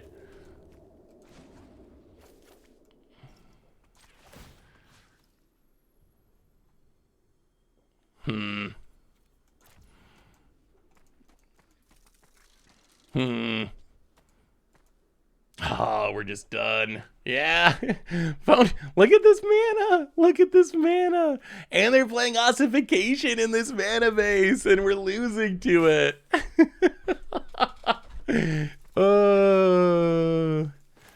Well, let's play Mondrak.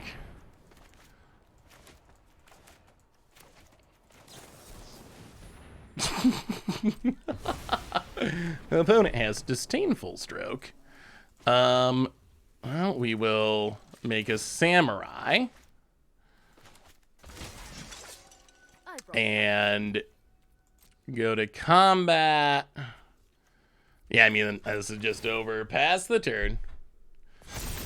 Yeah, opponent finds the counter, of course.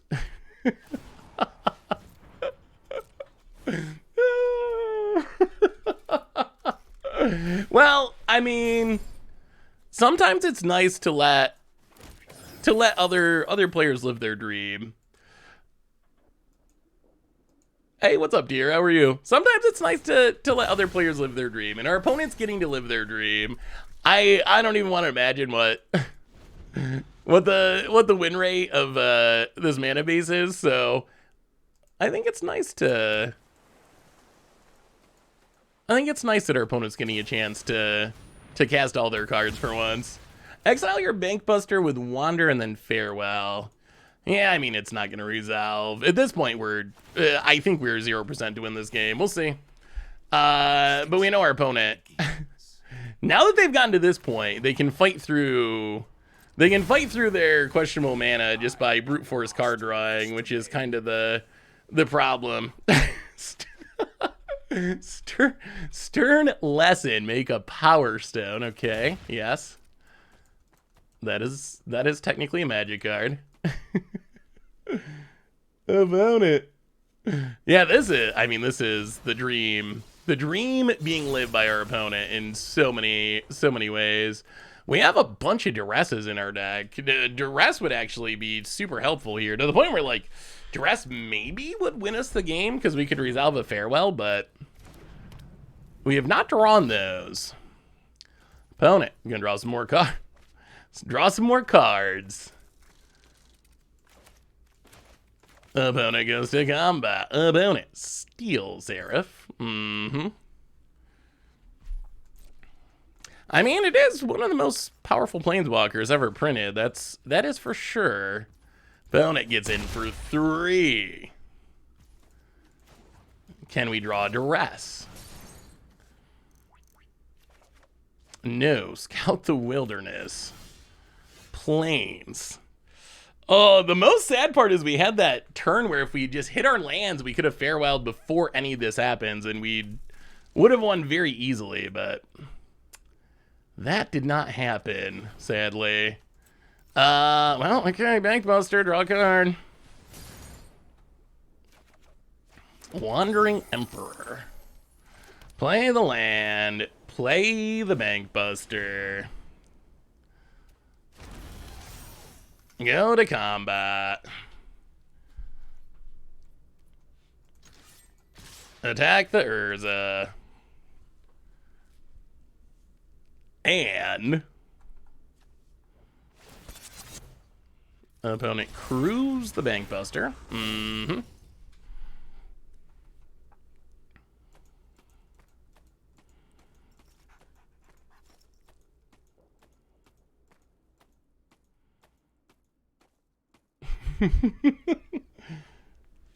Farewell Artifacts would have gotten Urza to 1. I mean, Farewell's not going to resolve. Opponent's playing a lot of counters. So I think we need to find a Duress before we can try to Farewell. And getting Urza to 1 doesn't really do anything anyway. Like, getting Urza to 1 is not really helpful at all. Urza needs to be a 0. Urza needs to be a 0 for any of this to actually matter. Wandering Emperor. Opponent negates. All right.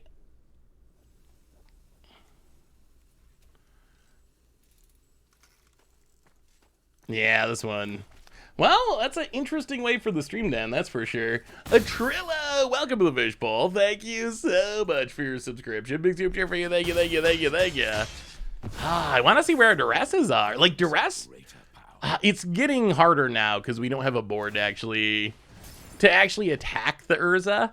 But several turns duress probably wins us the game. At this point, though, it's getting to the point where that doesn't matter, because even if we duress and fare well, it just doesn't matter because we can't attack the Urza anyway. So we probably will concede here shortly. Oh, what a interesting brew to see as the last game of the stream. The pile comes through for our opponent. The piliest of piles. Opponent exiles a Reckoner Bankbuster. Made can be unmade. And takes up a Surge Engine. Yeah, our opponent has not really been able to present a decent clock, that's for sure. I'm just amazed they've been able to cast their spells. Opponent passes. It's a land. Well, play a Bankbuster. Yeah, I think this is the scoop turn. Activate the Bankbuster. What did you figure out, Agent? Wedding announcement. Sure, whatever. Yeah, good enough, good enough. Oh, staff of completion with Jared on 13 life priest guy from Innistrad. Ooh, wait, what does staff do with that? I think I know what you mean. Like the cleric thing. I don't know what its name. Its name isn't exactly Jared. Raincrub Bishop. Wait, what does staff do with this?